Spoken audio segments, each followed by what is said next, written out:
Namaskaram.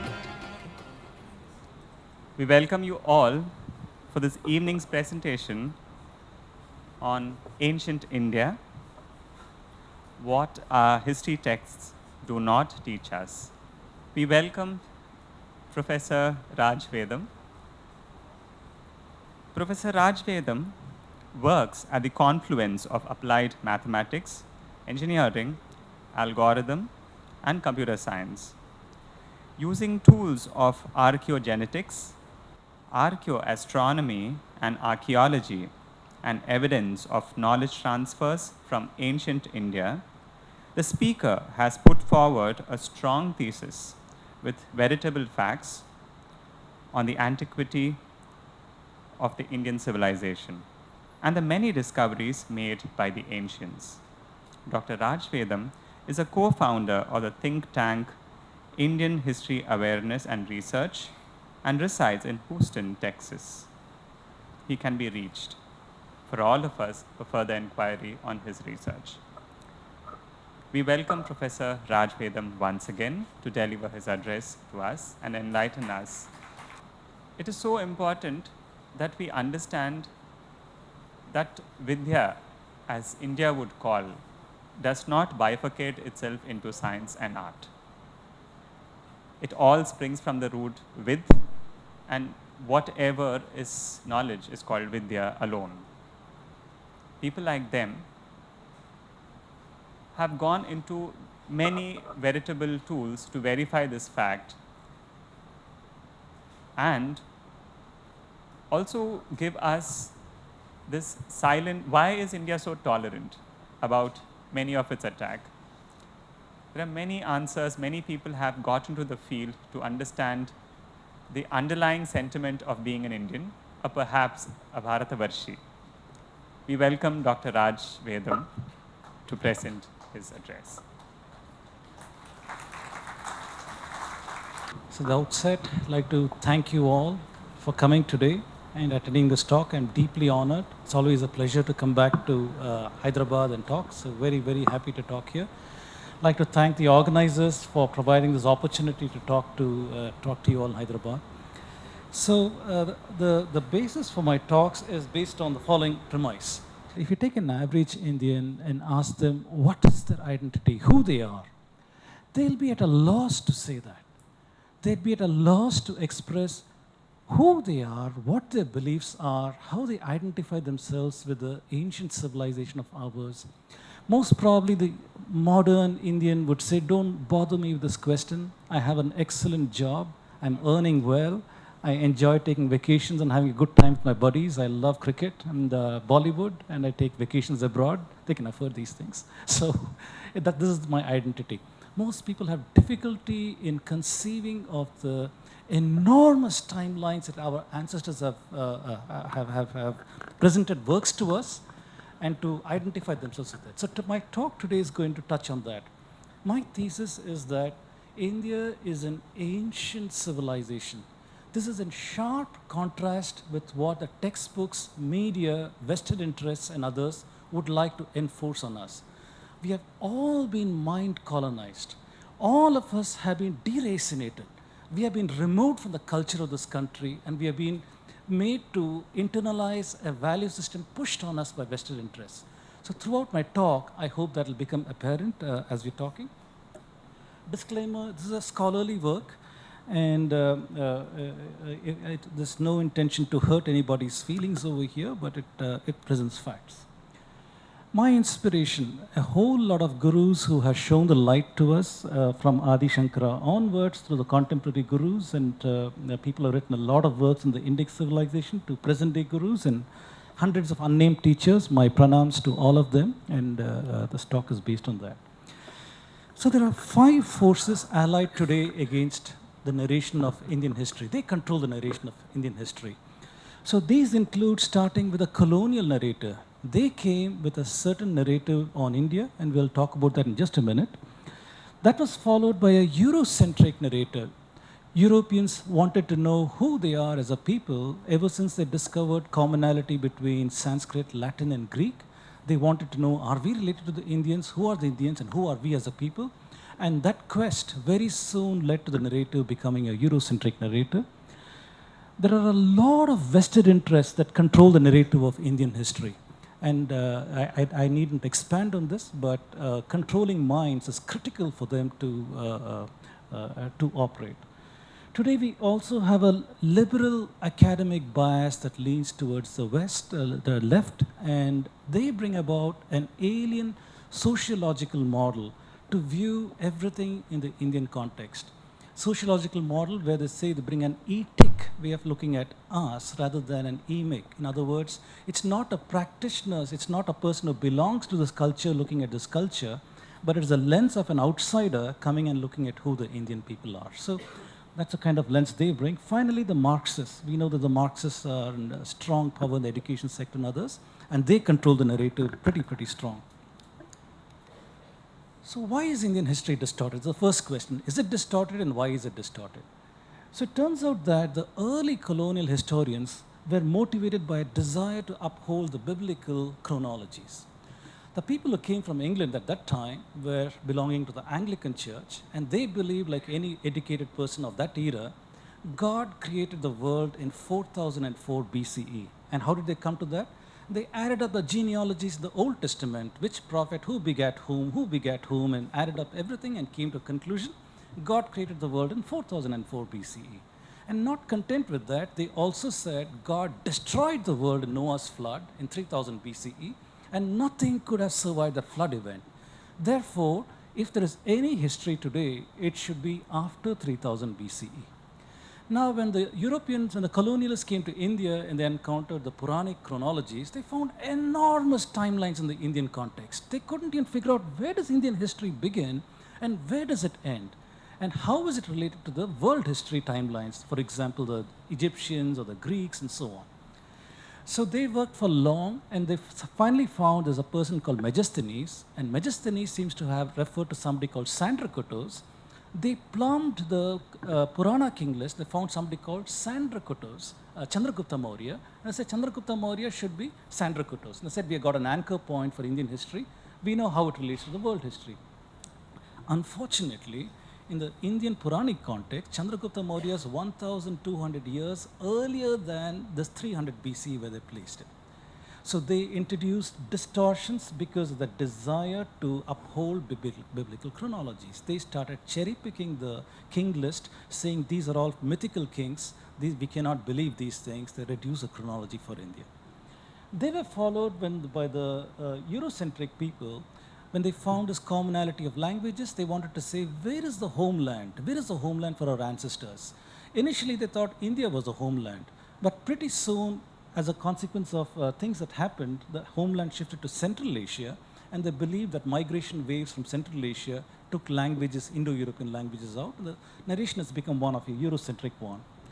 As a consequence of this, there had to be an Aryan invasion theory. The so-called Aryans who brought the Sanskrit and Hinduism and these things into India had to come from Central Asia according to this theory.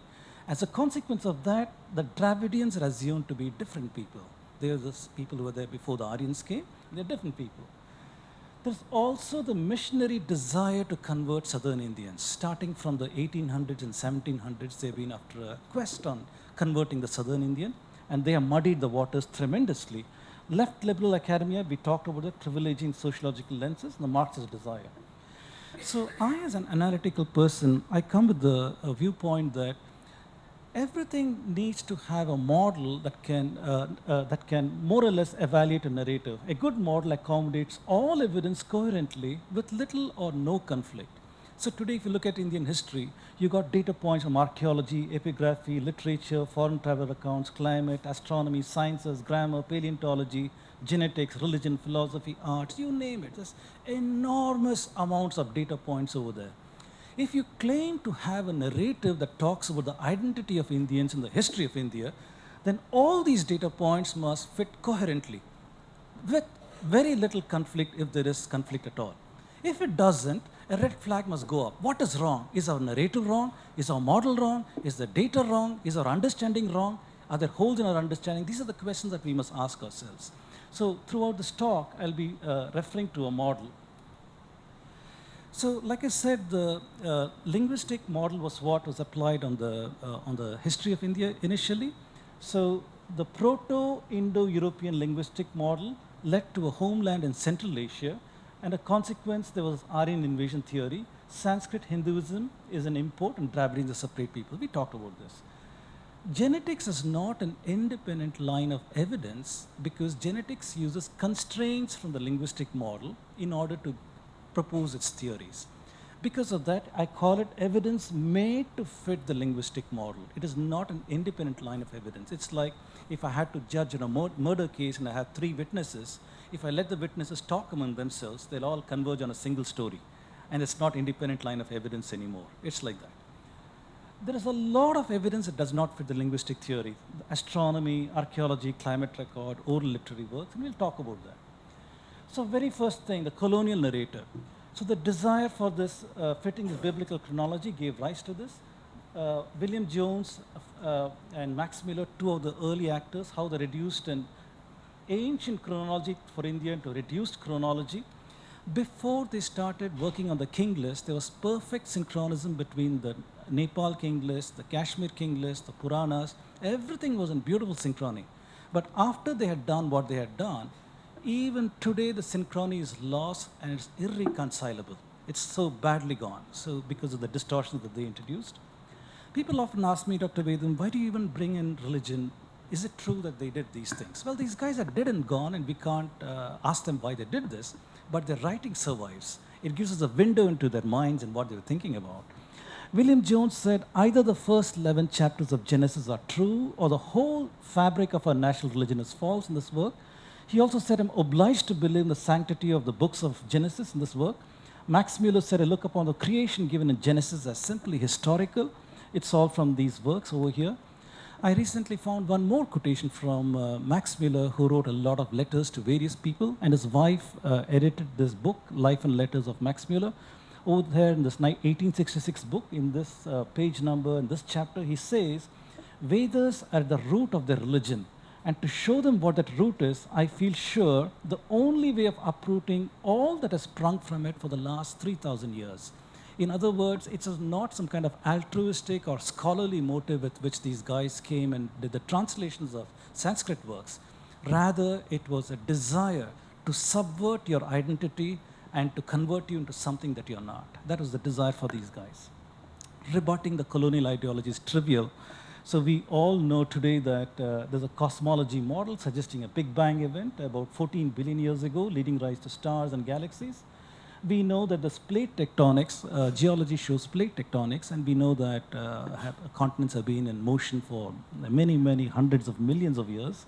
Paleontology shows dinosaur bones from 100 million years ago. This disproves the assertion that the Earth was created in 4004 BCE. And there's no evidence of a catastrophic flood anywhere in 3000 BCE, and that completely invalidates the Christian model over here. The colonial ideological model is disproved by modern science. From that, we go to the linguistic model. What is the linguistic model, and what can we talk about that? So initially, they thought India was a homeland. However, they discovered a people called the Mitannis and the Hittites in the late 1800s and so on. These people were approximately where northern Iraq and Turkey is, and they found that they had kings who had Sanskritic kind of names. One example, Tushrata. Tushrata was one such king. And they found that these kings were using Sanskrit, they were using Vedic gods and so on and so forth. And one of them, in the peace treaty to Pharaoh Imenhotep II, he said that in the name of Indra, in the name of Varuna, in the name of Ashwini twins, I promise not to attack you. In other words, peace treaties were being invoked in the name of Vedic gods. So when the colonialists discovered this Vedic culture so far away from India, they asked a question, how is it possible? How did they come there? And that is why the homeland shifted from India, and they said that it's probably between the Caspian Sea and the Black Sea, and that's where the homeland for the common peoples are. One wave of migration went towards Europe in this place, another wave in 1500 went to India. So that is the beginning of the Aryan invasion theory. So today, this is what it says, that there was an ancestral language called Proto-Indo-European. And this language, I call it mythical hypothesized because there's no evidence that anybody spoke it. There is no epigraphy. There is no script. There is no records of this anywhere at all. It's an academically reconstructed language. So from this language, the postulate is that it gave rise to Balto-Slavic, Germanic, Celtic, Italic, Hellenic, Indo-Iranian, and this gave rise to Iranian and Indic and to Sanskrit and all these languages. And they use a method called comparative method of linguistics to reconstruct things of this nature. And I've given an example here to you to give you a flavor for this. This is familiar to all of you. Any village you go to India, you find a bullock cart and you find these wheels over here. This wheel you see is also there in Harappa. You see the same wheel is there in Harappa going back to this artifact is from 2600 BCE. Or if you go to the Vincha culture in Ukraine, you see this wheel toy from 3800 BCE. The reason for my putting this over here is to alert that if a culture has got something like this, it has got words in the language for the wheel, for the hub, for the nave, for the yoke, and all these things. A person who uses this technology can't go to the carpenter and say, I want that thingamajig, can you make that thingy, can you do that thingy? The language must have words to support these things. So the study over here is, what are these words in Sanskrit, Latin, Greek, Hittite, Tocharian? The wheel is chakra in Sanskrit, rotem in Latin, kuklos in Greek. Yoke is yoga in Sanskrit, lugam. Nave is nabya, umbilicus. Axle is aksa or axis. And this is the proposed reconstruction from Proto-Indo-European. It says, in this ancestral language, there was a word called kweklo. Whenever you see a star in the word, it means it's not a real word. It's an academically reconstructed word. So this kweklo gave rise to this Proto-Indo-Iranian word called kekro, which is also a reconstructed word, which gave rise to the Sanskrit word chakra. So I hope you can see the irony of this whole thing. The only data the colonialists had to reconstruct these languages was Sanskrit. Sanskrit provided the data, and from Sanskrit they constructed mythically going backwards into these supposed rules of how words would change and so on and so forth, and reconstructed this language. So very, very interesting to see how this reconstruction was done. Today, the Indo-European language expansion has got two main thought leaders. One thought leader is Maria Gimbutas, other one is Professor Colin Renfrew. Maria Gimbutas, she said the Indo-European language expansion happened in three waves between 4000 BCE to 1500 BCE with the domestication of the horse. Once they domesticated the horse in Central Asia, they were able to go all over the world, conquer them, and so on and so forth. Colin Renfrew, he was opposed to this theory, and he said that the invention of agriculture in Turkey, Anatolia, that gave the impetus for spread of languages. Once agriculture was exported to the rest of the world, language also went with it. That was his theory. Today, most people favor the Skurgan or Steppe hypothesis. This one, very, very briefly, 3500 BCE, between Caspian Sea and Black Sea, the Yamnaya people. At the same time, you have civilization in Harappa, Birana, Megad, Bembetka, Lothal, Edekal, Egypt, Sumeria, China, all these places. It's not the story of civilization. This is the story of the European people, who they are and how they came about. So by 2500 BCE, these people have been spread to the west, becoming corded ware, to the east, Antonovo people. And by 1500 BC, they specialized into Hittites, Babylonians, Mycenaeans. And over here, you see the appearance of Bactria Margiana archaeological complex. And the tail end, it enters into Gujarat, Sindh, and this is the beginning of the Aryan invasion theory for us. And over here in 500 BC, you see them entrenched in the Ganga plain and become the Indo-Aryan people. And you see the appearance of the people called Dravidian over here. So this is the Aryan invasion theory, which everybody studies in school textbooks, the media believes it, everybody pushes on us, and as a consequence of this, India is a young civilization. That there was Harappa, we don't know anything about them, they're an isolate, we don't know their language, we don't know their script, we don't know what they ate, we don't know who they worship, nothing about them. They were a Sumerian looking, that side looking civilization. They appeared, they disappeared, then the Vedic people are supposed to come in. They were not civilized, by the way, a very pastoral kind of people. India had to wait for almost 2000 years after Harappa for Magadha to be the first new civilization of India. After contact with the Greeks brought civilization to India, according to the narrator. So this is what your children are learning. And so that is based upon this theory over here that bands of male warriors of Central Asia invaded or migrated to India, replaced the existing civilization, and brought Sanskrit language over here. I'm not going to talk about the Marxists. Today, the Marxists control the narrative, and they have a very, very bigoted narrative that gets out there, and every one of these assertions can be challenged. I don't intend to go there. So here is the main thrust of my talk today, the unspoken history of India, and I'm posing these questions. There is something called a mainstream narrative, and there's something called an evidence-based narrative, and obviously, I as an analytical person, am pushing for an evidence-based narrative. So in the mainstream narrative, you have something called the Aryan invasion theory, evidence you have out of India. Indic thought only impacted the East according to the mainstream theory. They say that India impacted China, Southeast Asia, Cambodia, Japan, all these countries. However, it did not step 1 foot outside Afghanistan. This is the strange paradoxical nature of this theory that says India, that had so much to offer to the world, impacted all these countries, but did not step into biblical lands because they wanted to maintain the purity of their so-called thought over there. We will show that it impacted the East and West. They say Indic civilization is recent, but it's ancient. They say that Indians borrowed from Greeks and Babylonians. However, the evidence shows that Indian thought seeded the Greeks and Babylonians. They say Indians are Aryans and Dravidians and tribals, but we show that the identities are manufactured, that there's a common identity throughout India.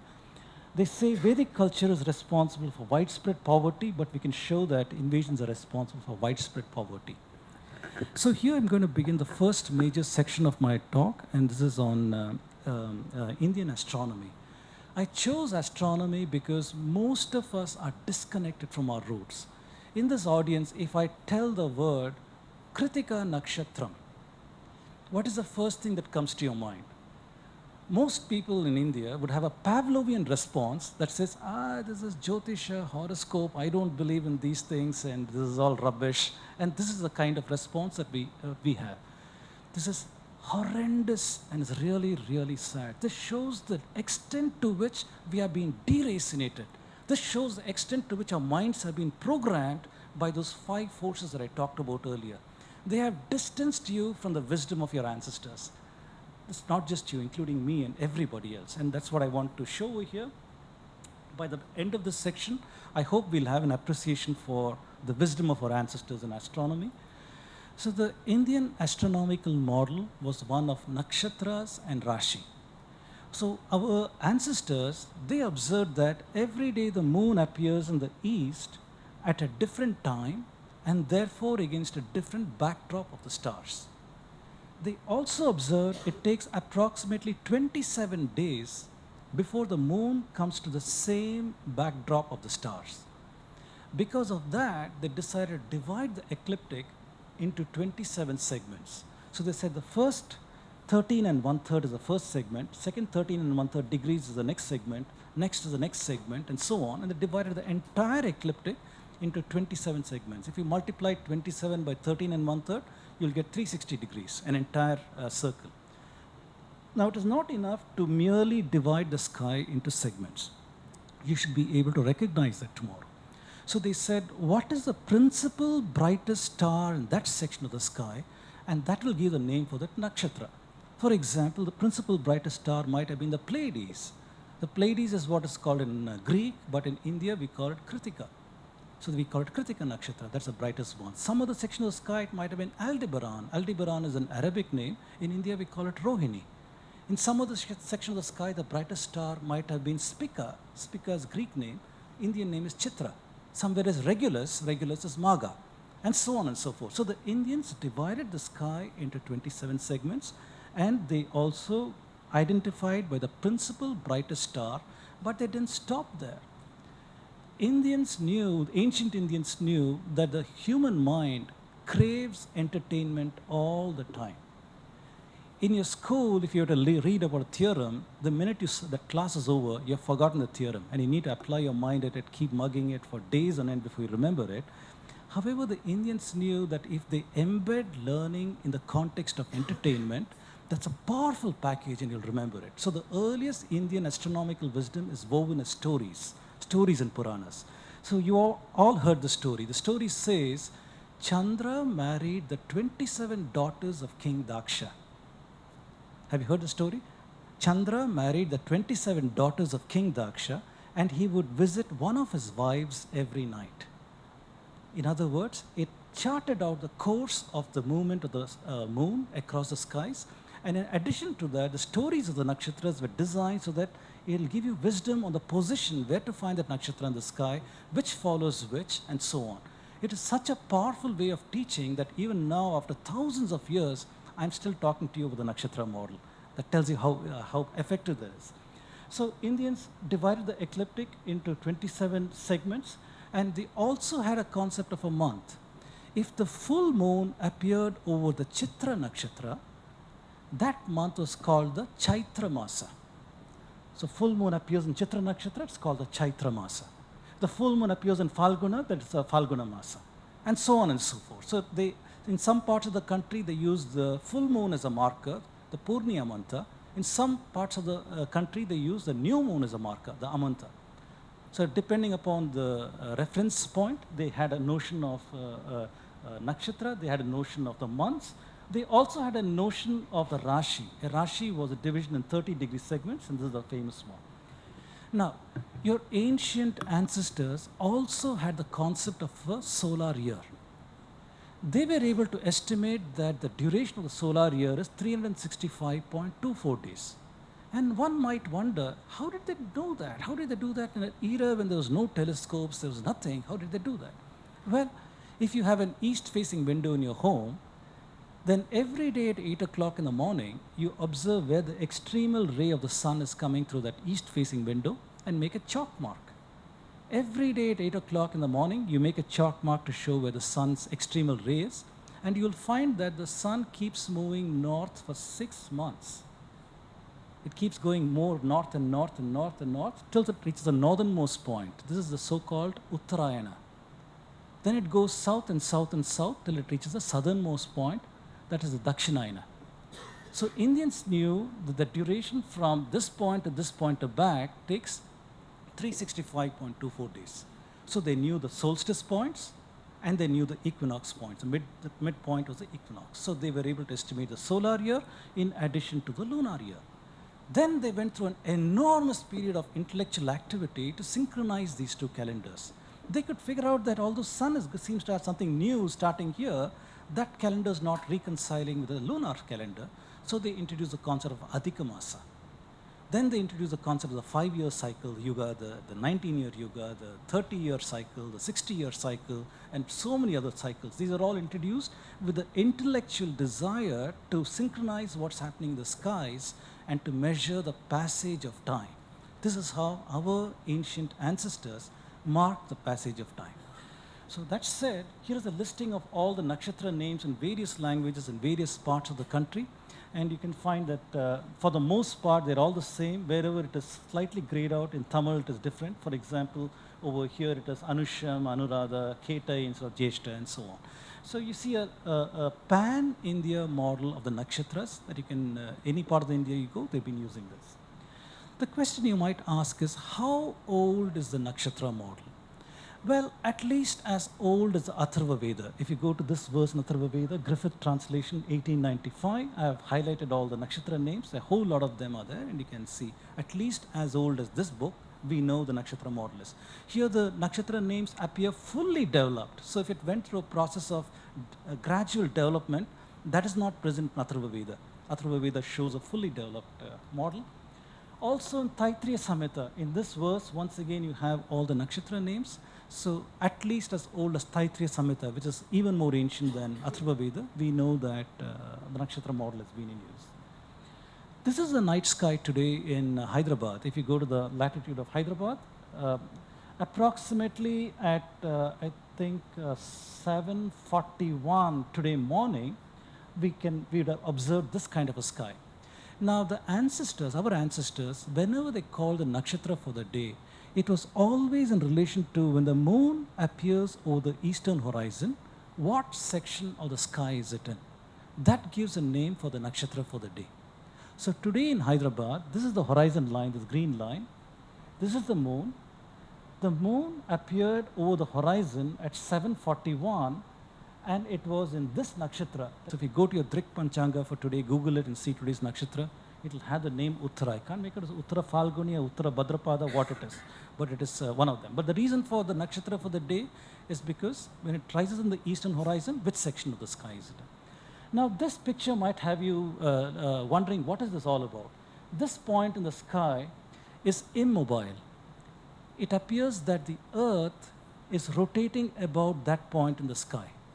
Earth is rotating from west to east, pointing to that particular star in the sky, and all the heavenly bodies appear to be going east to west. This is remembered in our stories through the story of Dhruva, that we know that Dhruva was made into a star immobile in the sky, and we have the Saptarishis that go around Dhruva. So here are the Saptarishis over here, these are the Saptarishis over here, and they go around Dhruva. So this is the immobile point in the sky, and these circles that you see are the projections of Earth's latitudes and longitudes on the sky. If you project the latitudes, longitudes, they become celestial coordinates. So this is the celestial North Pole, 90 degrees, 80, 70, 60, 50, 40, 30, you go all the way down to 0. This is the celestial equator. On the day of the equinox, the sun would be exactly on the celestial equator. Then there's a northernmost point, the 23.3 degrees, and southernmost point up to minus 23.3 degrees. Our ancient Indians knew that. They knew that the sun is in this position, the equinox time, it is in that position, the solstice time, this position on the other solstice time. All these things were known to our ancient ancestors. This star that you see over here is very special. Its name is Vega in Greek. In Indian, it's called Abhijit. There was a time when Abhijit was the pole star instead of Dhruva that it is today. The circle that you're seeing here is something called a precession circle. Where the Earth is pointing to in the sky is not constant. The Earth is wobbling very, very slowly. So if you trace my finger where it is pointing to, it appears that the Earth is doing a circle like this, and it takes 26,700 years to complete one cycle. And because of that very, very slow precession, 13,000 years from now, Abhijit will be the pole star. And after another 13,000 years, Dhruva will become the pole star. That is the meaning of this particular one.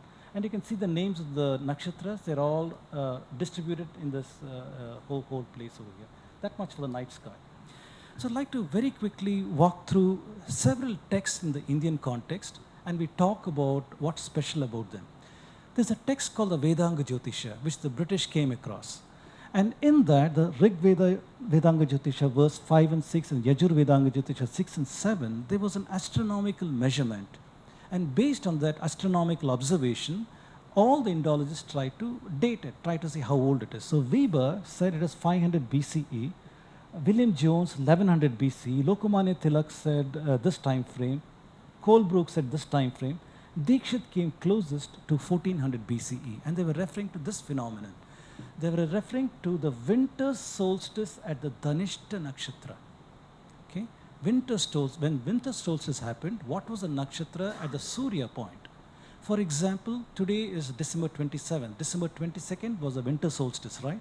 So where the sun was, that Surya nakshatra was remembered at some point in time as the sun was in Dhanishta nakshatra. So sun is over here. It is in the longitude of Dhanishta. This is Dhanishta nakshatra. That's why they refer to it. This one we can crank back using the mathematics that we know, or in the planetarium software, and we know that was 1440 BCE was when this was valid. So whoever observed it at that time recorded that. And Lagada was a man who wrote this Vedanga Jyotisha, and that's what it is. Shatapatha Brahmana was written by the Rishi called Yajnavalkya. So Yajnavalkya wanted to tell the Vedic practitioner, he wrote a manual for the Vedic practitioner, how to build the altars, how to find the east direction, how to do different rituals and so on. He wanted to tell where is the east direction. If I ask somebody in the audience where is the east direction, you'll say that's one of the most trivial things you're asking. Wherever the sun is rising, that is east. However, the sun is not rising the east every day. Some days it goes north and north and north and north and south and south and south and south. So which is the east direction? Only on the day of the equinox, the sun is pointing in the true east direction. So Yajnavalkya wanted to convey this information. So in this Shatapatha Brahmana, he said, Kritika Nakshatra does not move from the east direction. Therefore, you may light your Vedic fires under Kritika Nakshatra. It turns out that the heliacal rising of Kritika was only possible in 2982 BCE, plus and minus 80 years to 100 years on either side. This is true only then. Today we no longer have equinox if Kritika is rising. Kritika is far moved from that position because of precision. So we can crank back in time and say that this is the antiquity for this observation. There appears to be an ancient epoch encoded in the tables. Many of the Puranas talk about Kali Yuga, Aryabhatta, Surya Siddhanta, the refer to Pulisa Siddhanta, Brahmagupta, Al-Baruni.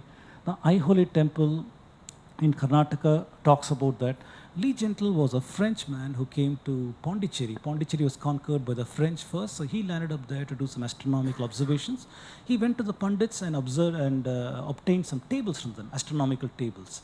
He couldn't make sense out of it, so he sent it off to his friend called Cassini, who was an astronomer mathematician in Italy. So Cassini observed that and he said it appears to be referring to an epoch, February 18th, 3102 BCE. This is what he came back and said.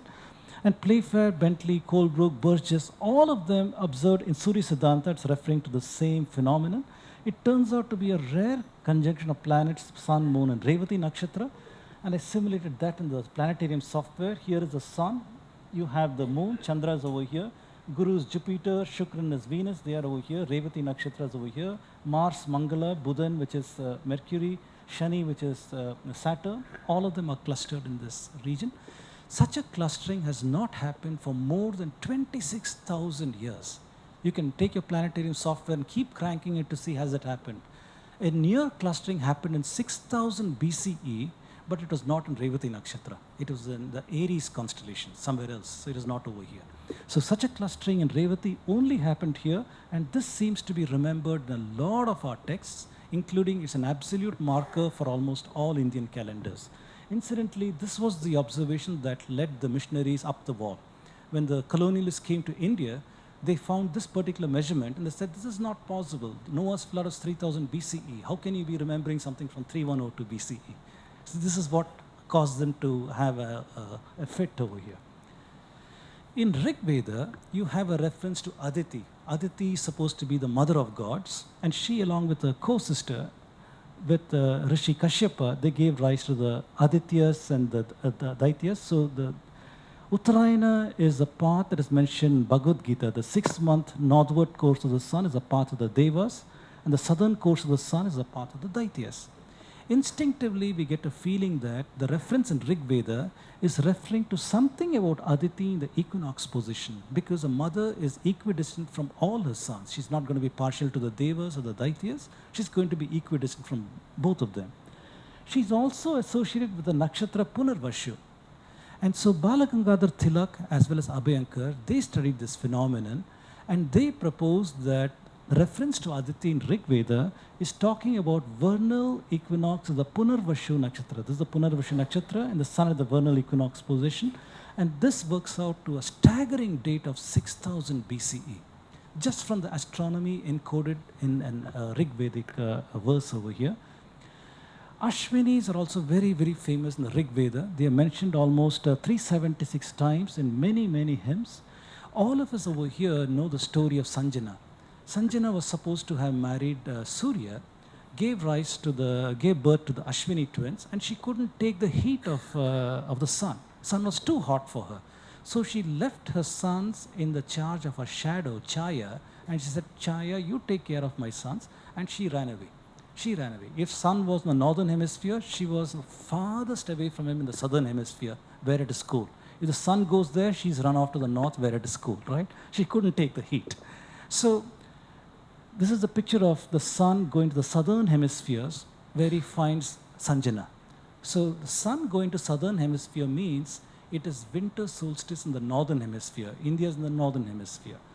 So again, Lokamanya Tilak and Abhyankar, they analyzed this particular story in the Puranas and tried to see where is the wisdom, what is the wisdom contained in the story. And they said there are many verses that say the Ashwinis appear at dawn for their share of the Vedic sacrifice. Again, Ashwinis appear at dawn for their share of the Vedic sacrifice. This means they said there's got to be a heliacal rising of Ashwini, meaning Ashwini comes up first in the sky, followed by the sun. So this particular winter solstice at Ashwini Nakshatra and heliacal rising turns out to be 7,200 BCE. It's not relevant anymore because the precision is moved in such a way you cannot observe this. You crank it back in your astronomy software and you can get this particular date. So once again, a staggering period of time over here. In the Surya Siddhanta, there's a very, very interesting piece of information, and it was brought out in this very recent book, History of Indian Astronomy by Anil Narayanan. This book came out just this year. He refers to something about Swati. Swati is a star that we call Arcturus in Greek. This is a picture of Swati which I took. I'm also an astrophotographer. So Swati turns out to be a red giant. Red giant means it has burnt up all the hydrogen and it is made into helium, and now it is burning helium to make heavier elements and is blown up in size. At some point when it makes heavy elements, it's going to fall into the action of its own weight and gravity. It'll go supernova. So Swati is going to go supernova at any moment. We don't know whether it'll take 100 years or 1,000 years, but it's about to go supernova. We'll lose one nakshatra in the sky. So we are conditioned to think that the familiar constellations keep appearing year after year in the sky, so we don't think that stars are moving. But stars also are moving. They're so far away from us that we don't see the shape changing. So when stars move, it's called the proper motion of stars. So here, from the perspective of the sun, it would appear that a star has got radial velocity, spatial velocity, transverse velocity, which we cannot see. It's a three-dimensional point. We cannot see that. But if this is a reference point, I can make out the star is moving in this way, and I can measure this angle. That's what I can do from the perspective of the Earth, and that is this angle over here. It turns out that Swati is the fastest star in proper motion with 2 arc seconds a year. Okay, 2 arc seconds a year. So the Greeks, ancient Greeks, had recorded the position of Swati. If you take the ancient Greek position and compare it with today, it is off by 1 degree.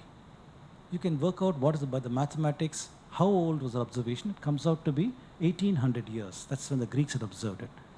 The Surya Siddhanta had also observed Swati. If you measure the where Swati was in Surya Siddhanta time and now, it is off by 6 degrees. So you take 6 multiplied by 60, converting degrees to minutes, minutes to seconds, divided by 2 arc seconds, you get 10,800 years. In other words, that Surya Siddhanta observation was made in 8000 BCE or so. Staggering amount of time, but these things are there in our texts. Anybody could take these things and verify these things. We also seem to have an ancient observation encoded in the Mahabharata. In the Mahabharata, in this chapter and so on, dialogue in Indra and Skanda, it talks about Abhijit slipping down in the sky. Many people said stars don't slip down in the sky, and this is an example of Indian text taking flights of fantasy, myth, and all these kinds of things. Professor Vartak came along and said that that's not the fact. It is actually encoding a time when Abhijit was a pole star because of precision. And then somebody in the Indian context has cultural memory of that, passed down generation by generation that Abhijit was once the pole star, until such time Mahabharata was written, and it's no longer the pole star, so it appears to have fallen in the sky. That was his interpretation of that. So I simulated this 14,000 years ago. You can see that Abhijit is over here at the center. That is the pole star, and this is our Dhruva, where today this is the pole star, it is Abhijit. So another 12,000 years or 13,000 years from now, the situation would have changed. That's where we are. So roundup of the Antiquity. So I presented to you many instances of interest with astronomical observations. We talked about all of these various things over here, about how ancient the Indian astronomy is. Now, like I said, the first indications of Indian astronomy are contained in Puranic stories. If we have the key to unlock the wisdom in these stories, if you have the key to unlock the wisdom in the stories, you know what that story is all about. If you don't have the key to unlock that wisdom, it becomes a silly myth for you. It's a silly mythology that talks about Sanjana marrying Surya. What on earth is this? How can you make them into human beings? And things of this nature. So if we understand that the ancients wanted to encode wisdom and you know the key to unlock wisdom, it comes to you. Otherwise, you're deracinated in the sense you don't understand what is going on. I have an entire TED talk on this, TEDx talk, that talks about ancient stargazers. Please see that, where I've explained Why did Chandra love Rohini more than his other wives? So we have a delightful story, romantic story in our Puranas that say that Chandra loved Rohini more than his other wives, and then his father-in-law curses him, saying that because you're not treating my daughters equally, you will fade and die. So then the question is, what does that mean? Is it just a silly story that our ancients made because they didn't know better? Or did they actually encode wisdom over there? So in the TEDx talk, I'm actually talking about the wisdom. I don't have the time to talk to you about this. So I presented all of this antiquity for a particular reason, because I want to use that to rebut the Aryan invasion theory model, at least one aspect of that. We all know about Max Mueller. He wanted to date when were the various Indian texts and epics and other things, when were they written. He proposed 4 periods. His periods were the Chandas, the Mantra, Brahmana, and the Sutra. He said that in the Chandas period, in this 1000 BCE, the earliest books of Rig Veda were written. In the Mantra period, the remaining books. Brahmana period, the Sama, Yajurveda, Aranyakas, and Upanishads. In the Sutra period, you have all the Vedangas and so on. However, in these few slides now, I've shown to you that Colebrook, he found Vedanga Jyotisha to 1400 BCE because of the Dhanishta Nakshatra observation. Where is that observation and where is 200 BCE for Vedangas? There's no relation at all. Then we talked about Kritika and Satapatha Brahmana 2982 BCE. Where is that? Where is Brahmana period at 600 BCE? We talked about Rig Veda that talks about Ashwinis and Aditis in this time frame, and where is the Chandas period with this time frame? So very, very clearly, there's no relationship with what Max Mueller has done and where the reality and evidence in our text is leading us. However, today, Max Mueller is upheld in India as a person who has done this enormous favor to us by telling us when these dates were written. And even today, NCRT textbooks or any other textbooks, we study this rubbish. However, the evidence shows entirely something otherwise. Somebody went up to Max Mueller and asked him in a European conference, Mr. Max Mueller, is all of Indian chronology to be held hostage to the Christian chronology? This man got so upset by this question, he came back and wrote an entire book on that. He wrote a book where he completely said, I don't believe any of the Indian texts or the Indian astronomical measurements. They are all spurious and we cannot trust them. He was only willing to take Colebrook's date for Vedanga Jyotisha to 1400 BCE because that is after the Aryan invasion theory. That is why towards the end of his career, when he was attacked by many people for the obvious inaccuracies, he said, why does it matter whether Vedas are written in 1000 BC or 3000 BC? The wisdom is always there. It was not an admission of maturity, or it's not an admission of wisdom. It was an admission of defeat over there and trying to extricate himself out of a bad situation. That is what it was. And so we have honored this man with a stamp. New Delhi's got a big road named after him. Every major Indian city you find Max Mueller Bhavans and so on and so forth. It's a tragedy. It's a real tragedy that we don't understand our roots and we uphold these guys who have deracinated us. Very, very unfortunate. So I'm going to an entirely different area now. I started out with astronomy to give you a flavor for where does our own internal evidence tell us what is the antiquity of the civilization. Now I'm going to talk about genetics because genetics is used as a tool today to tell you what is your identity as an Indian. Did you come from Central Asia? Are you carrying such a percentage of Central Asian genes? These are the kind of issues that people from Harvard Medical School and others are coming and writing these papers, and people in this country like Tony Joseph are writing books saying, we know what is caste system, when did it come, what is the roots of that, rubbish like that. So I'd like to address that with, does genetics prove this particular theory? It turns out that people are making use of Y chromosomal research, mtDNA research, genome-wide research. These are various ways of collecting data to talk about the genetics issue. And there is a great diversity in today's genetic studies. I'm not even going to go here, but the idea is that it's a multidisciplinary field. Not one person has got the knowledge to span all of these areas. I come in primarily at this level as bioinformatician because that's where the mathematical algorithms are used. And so I know the math that they're using over there. This has been my bread and butter for more than 30 years now. So I know the math, the problems with applying that as an applied mathematician and how you can interpret those results. That's where I'm going with this. Here is my confidence level with the genetics methodology. I put a downward arrow showing lack of confidence in this direction. There are three major studies. One is the presence and absence of a genetic marker. If I come and say somebody in this audience that this person is carrying this marker A and I'm carrying marker B, that is a fact. I can't do much about that, right? It is a reality. You can measure that, yes, he's got that particular mutation and I got a different mutation. We can measure that. So that part of it is okay. However, when people come and say there's a percentage of marker in our population, I have got a problem with that. If somebody takes the genetics of all the people in this room over here and say that with this genetics, I'm going to extrapolate it to all of Telangana. Maybe Telangana, I don't know what the population is, but in several tens of millions of people over there. So out of these 100 of people assembled over here, they extrapolate it to tens of millions of people. I have a problem with that. First, the people here are not entirely from Telangana. They come from various parts of India. So the study is not neat enough or clear enough to control to make such kind of assertions. So direction of genetic flow, I have a problem with that. Percentage of inheritance from an ancient sample. So today there are people saying that I have a Harappa sample, I've got a Central Asian sample, and I know that I'm having 50% ancestry there, 10% ancestry here.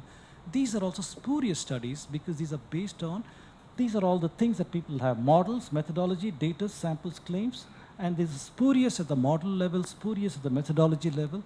The data has got enormous problems to collect from ancient samples, but people are doing it. I'm not knocking on this entire methodology, but I'm only calling out some of the issues over here.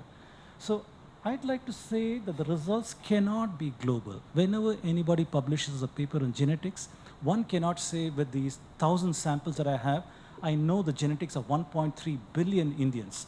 That is spurious.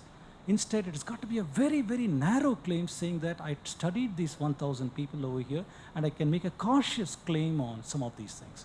However, you don't see such humility in any of these papers. People make bombastic claims, and when they write popular books like Tony Joseph's book, they make all kinds of absurd names, and people who don't normally know the mathematics are swayed by things of this nature. Two major methods. I have got problems with all of these things. What are the assumptions built into the model, appropriateness, scaling, convergence, and all these things? My mantra is, just because a mathematical model converged, it does not confer correctness. In other words, supposing you want to go from this location to the airport in Hyderabad, if you want to do that, you go on your Google map and ask, show me the way to go. Google map might say you can go like this, in this route, you can go in this route, you can go in this route, this is 40 minutes less, accident over there, toll road over here, and these kinds of things. So in other words, bridging these 2 points has got multiple answers. Why should any one answer be privileged over the others? Your privileging of one of these routes is now going to give you all these percentage estimate markers and all these kind of things, how much of ancestry am I carrying from that, from this, and so on. So they privilege a certain route based on constraints given by the linguistic models. Linguistic models and existing history models give them constraints that say there are 200 generations, 100 generations. They use these kind of models in mathematics, fit it, and give you the answers. That is why I have a problem with that. It's a circular argument, if you understand what I'm trying to say here. So this, I'm only giving you some flavor for the studies people have done.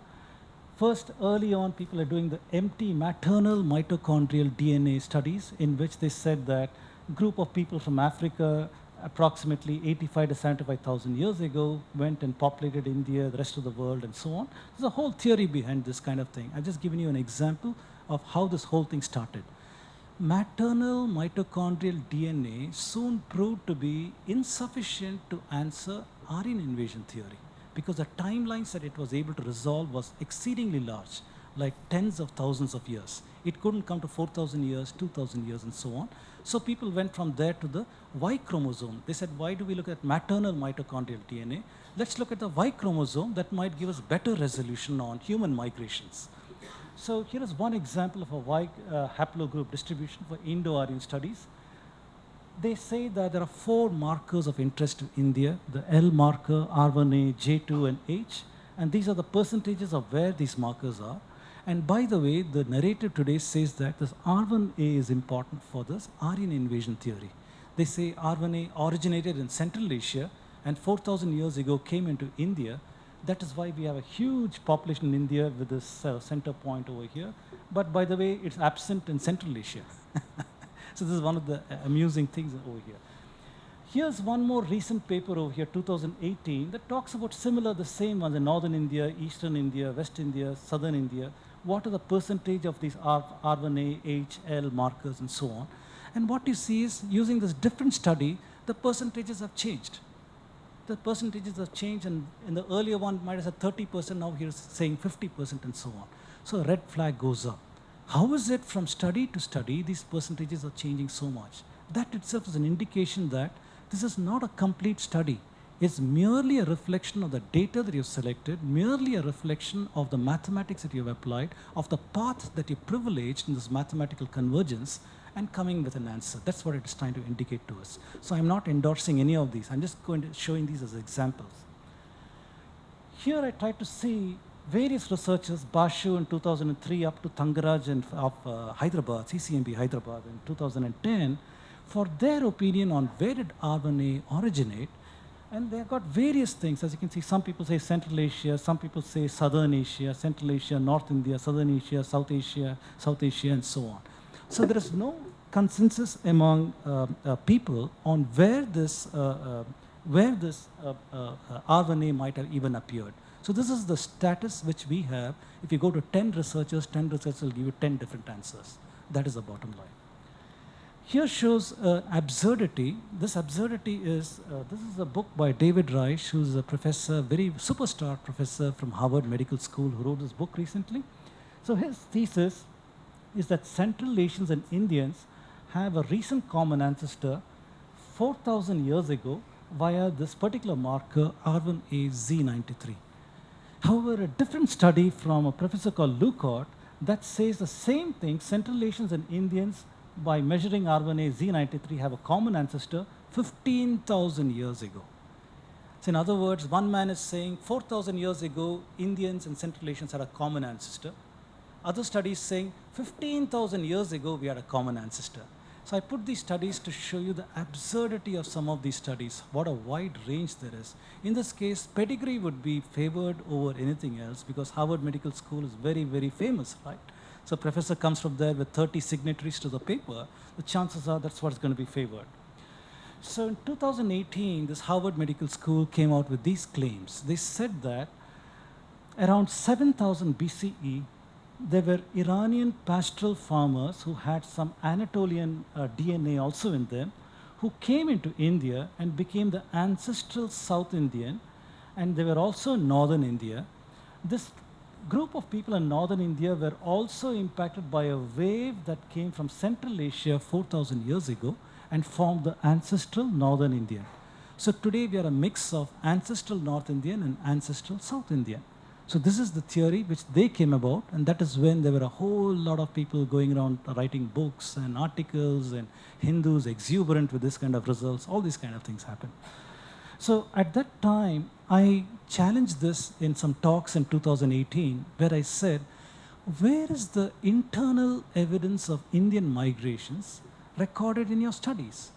I said that we have the Anu and the Drihyu that are talked about in various Vedas and Puranas. For example, the Bhagavad Purana, Vishnu Purana, Vayu Purana, Brahmanda Purana, Matsya Purana, Rig Veda. All of them are talking about the migration of the Anu, Drihyu, the 10 kings who had battles. They're all saying people went out of India and colonized places outside. Where is that reflected in these studies? I said, right there I have a problem. If your data cannot accommodate this data point, which is an internal evidence for us, then I said, I'm not sure what to make out of your study over here. Very well, what happened is in 2019, in September 2019 to be perfect, in Science, they came out with a paper where they found 11 skeletons in some place in Iran, which they introduced into their study. And the minute they did that, it did not converge to that old answer that they had before. In 2017 and 18, when I critiqued DNA studies, I said that what will happen if I take a few data points out of the study? If I take a few data points and run the results again, will it converge to the same answer? Or is it very, very sensitive to this few data points? I said such studies have to be done. So here now, by adding 11 new skeletal samples, they recanted on their earlier theory that in 7000 BCE, people came into India. They recanted on that, saying that is not correct anymore because of the data that they have. Instead, they said that we continue to insist that in 4,000 years ago, Central Asians came into India and they formed the so-called Aryan invasion theory. So they still hold on to that, however they remove this particular aspect. And in India, this Vasant Shinde, Niraj Rai, and other people who worked with them on these papers, they came out the paper in Cell at the same time. At that time, there's a lot of disinformation in the Indian news media. A lot of people are saying Aryan invasion theory is disproven and all these kind of things, but the journalists had not understood the implication of these two papers. The only thing they had said is the Harappan people, the Indus Valley clan, does not have genetic content from Iranian pastoral farmers or Anatolians. That is what the study said. It said that these people are indigenous to India, the Harappan people, who seem to have a little bit of Andamanese content. And they said that there is a common link going back to 10,000 BCE, that's 12,000 years ago. From that common link, you get Iranian hunter-gatherers up to Anatolians over here, in various time frames over here. That is what that paper said. Now, I don't believe this result either, because I have said that there's a methodological problem. Just because it looks appealing to us does not make it nice. Just because they draw nice pictures does not make it real. That is the bottom line. One has got to go and study this in terms of what is the math saying, what is the science saying, do the claims follow from the methodology that they have adopted? So a lot of questions to say there. So my conclusion on this particular aspect, the rebuttal, is that different studies show different percentages of the 4 haplogroups. They show different timelines of the most recent common ancestor, calling out as an impact of sample size, population mix, selected model, history-aligned assumptions, statistical parameters, algorithm choice, and so on. And I'm claiming that the results cannot be globalized. You can only make very, very narrow claims with this.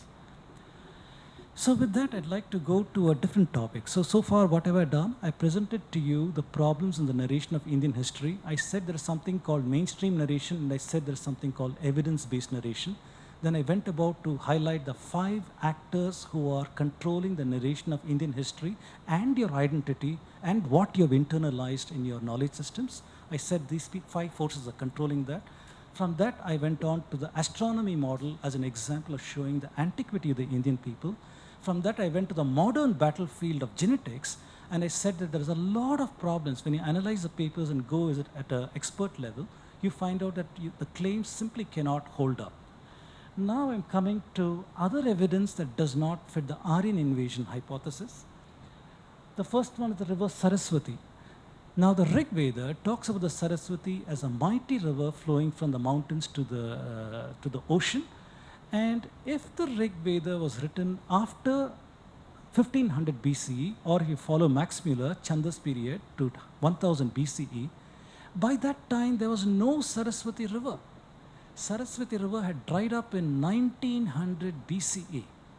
1900 BCE, it's gone, finished, it's no longer there. But the Rig Veda is talking about it as if it is a massive river flowing from the mountains to the ocean. How is that possible? So the model is wrong, data is wrong, or what narrative is wrong, what has happened over here? So the best thing we can do is check out the model, linguistic model that Max Mueller has used to date the Rig Veda and say there's a problem. Saraswati River is the one that shows us that particular data point, and here are papers that talk about, this is a paper that came out in November 2019, Anirban Chatterjee and others. It talks about the methodology that they used, that they found that this river stretched 300 kilometers up to the Pakistan border, and how they did it. B.B. Lal, he was one of India's most famous archaeologists. He spent a lifetime in doing a lot of excavations in northern India. And so he, towards the end of his career, he said that there does not appear to be a periodization from the so-called, we are thought to believe that there was a Harappa period, that is followed by a Vedic period, that is followed by some other period, Muslim period, and all these kind of things. But he said there is no evidence of that in the archaeological record. He says there's a continuity of civilization and thought from the so-called Harappa period to the so-called Vedic period. And he presented several things like the Pashupati seal, the Proto-Shiva. He presented the Mohenjo-daro seal of swastika, which is very, very famous for Hinduism. He showed that several terracotta female figurines had the sindoor symbol. Even today, married women in India wear the sindoor symbol, and these were there in Harappa. So there's a cultural continuity from there to present times. Then the Namaste pose. The Namaste pose was found in a terracotta figurine in Harappa. It is a deeply Vedantic concept. It says, Narayana in me is bowing to the Narayana in you. It is a belief of the oneness of the cosmos and all of us within the cosmos. Such a deeply Vedantic concept, what is it doing in Harappa if there are separate periodization and Aryans brought Hinduism to India in 1500 BCE? Problems with that model all over the place. The Shiva Linga found in Kalibangan and several yoga asana position terracotta figurines are found by Professor S.R. Rao as well as B.B. Lal. And yoga is at the heart of Hinduism. It is at the heart of Hinduism that talks about identity and so on. What is that doing over here? On the left here, you'll observe this very, very famous figurine. This is a pottery shard from Birana. And this is the very, very famous dancing girl that is found in Mohenjo-daro. So separated across time and space, but you see a continuity over here. Now, the Marxist historians would have us believe that iron came into India when the Aryans, invading Aryans, brought them. Aryans came on their chariots and their horses, and they had superior iron weapons, and they were able to overcome the bronze weapons that Indians had, and that's how they conquered India. However, this Professor K.P. Rao, he found in Telangana that there are knives, blades, artifacts made out of iron, tested in Hyderabad National Geophysical Research Lab, and they dated it from 1800 BCE to 2400 BCE, and I put an average of 2200 BCE over here. This invalidates the claim that iron was brought into India by, for example, these papers over here. By now, all of us know about the chariots of Sanauli in Uttar Pradesh, where they found pit burials with chariots in them. And if you read, on your YouTube, go ahead and search for Warriors of Sanauli. There's a beautiful little video there where the chief archaeologist has explained all the studies they're doing on these remains. And he says that these are clearly horse-driven chariots. He even found horse whips and such things. So very, very interesting talk. So this invalidates the claim that Aryans brought the horse and chariots to India, because there appeared to be chariots much before that. This is a very interesting paper from Current Science in May 2018 from Lucknow Paleosciences Institute. So these professors said that there is evidence of paddy cultivation in the Ganga plain going back to 9,000 years from before present. This invalidates the claim that agriculture was invented in Turkey 7000 BCE and spread to India, because there's evidence that it was grown in India at a much earlier time frame itself. Now, this is a very, very interesting paper. This came from Genome Biology in 2007, and this researcher was interested in finding out where is the ancestor of the common house mice. To his surprise, he found India is where the ancestor of the common house mice was. From India, it went to Madagascar, Northern Africa, to Europe, to China, Southeast Asia, all these places. From India that these mice went. And he further addressed a question, where was that common ancestor? How old was that common ancestor? And they found us 12,000 years ago, there was a common ancestor. Now I ask you to think, in your house, if you store paddy, what is going to come over there? House mice, right? Mice will come where the paddy is stored. So it turns out that if you take this paper, which talks about paddy cultivated in India 9,000 years ago, and you take this paper talking about mouse migration, it's telling a very powerful story that agriculture also was invented in India, exported to the rest of the world, and as agriculture was exported, the mice scamper along and go to these various parts of the world. Very, very powerful. Two unrelated papers, put them together, and you have an inference coming out of this. This is an interesting paper that came out in July 2019 in Science that talks about the familiar zebu. This is the very, very famous humped bull that you see in India. Every village in India you see this. Why is this animal famous? Because it is a drought-resistant animal. It is adapted to the Indian conditions for heat and for drought, lack of water, and all these kind of things. These people in the Science, they said that in Mitanni Hittite lands, where is Mitanni Hittite? Northern Iraq and Turkey, where the Fertile Crescent is, where the Tigris River, the Euphrates River, Nile, all these are, that's that area. They say that approximately 4,200 years ago, they found the record, all of a sudden those Bos Indicus samples went through the roof. They found suddenly they appeared in the record, genetic record, as well as in the paleontology, in the bone record. They appeared in this time frame. So if you read this paper of theirs, they say that it came from the Indus Valley. This came from the Indus Valley about 4,200 years ago. Later on, I'm going to show you that there was a 200-year drought in northern India, all over India. No, northern is wrong, all over India. There's a monsoon failure for 200 years, approximately 2000 BCE. And that led to a great migration of people out of India. And this is one such paper that talks about how the bulls also came, Indian bulls came over there. Now, if you think about it, in those days, there's no visa, passports, and other things. If there's no water in your river, chances are you'll just migrate to where there is water. People are, through trading links, they know that Euphrates and the Fertile Crescent is a lot of water. So people would take their most valuable possession, which is the bull. And very, very incidentally, there is an Akkadian seal in the museum in France showing the Indian long-horned bull. I didn't know what to make out of this for a long time, but after this paper came out, I said, this makes sense. So the appearance of the Indian animal over here was such a big event in that society because their animals were not drought resistant. It's the Indian bull that was drought resistant. So it must have caused a revolution in their economies and such things, such that it is even now, there's a seal that shows these things. So coming to the question, if there was no invading Aryans, we are taught to believe that the Indus Valley collapsed because of invading Aryans. If I say there's no invading Aryans, question what caused the collapse of the Indus Valley civilization?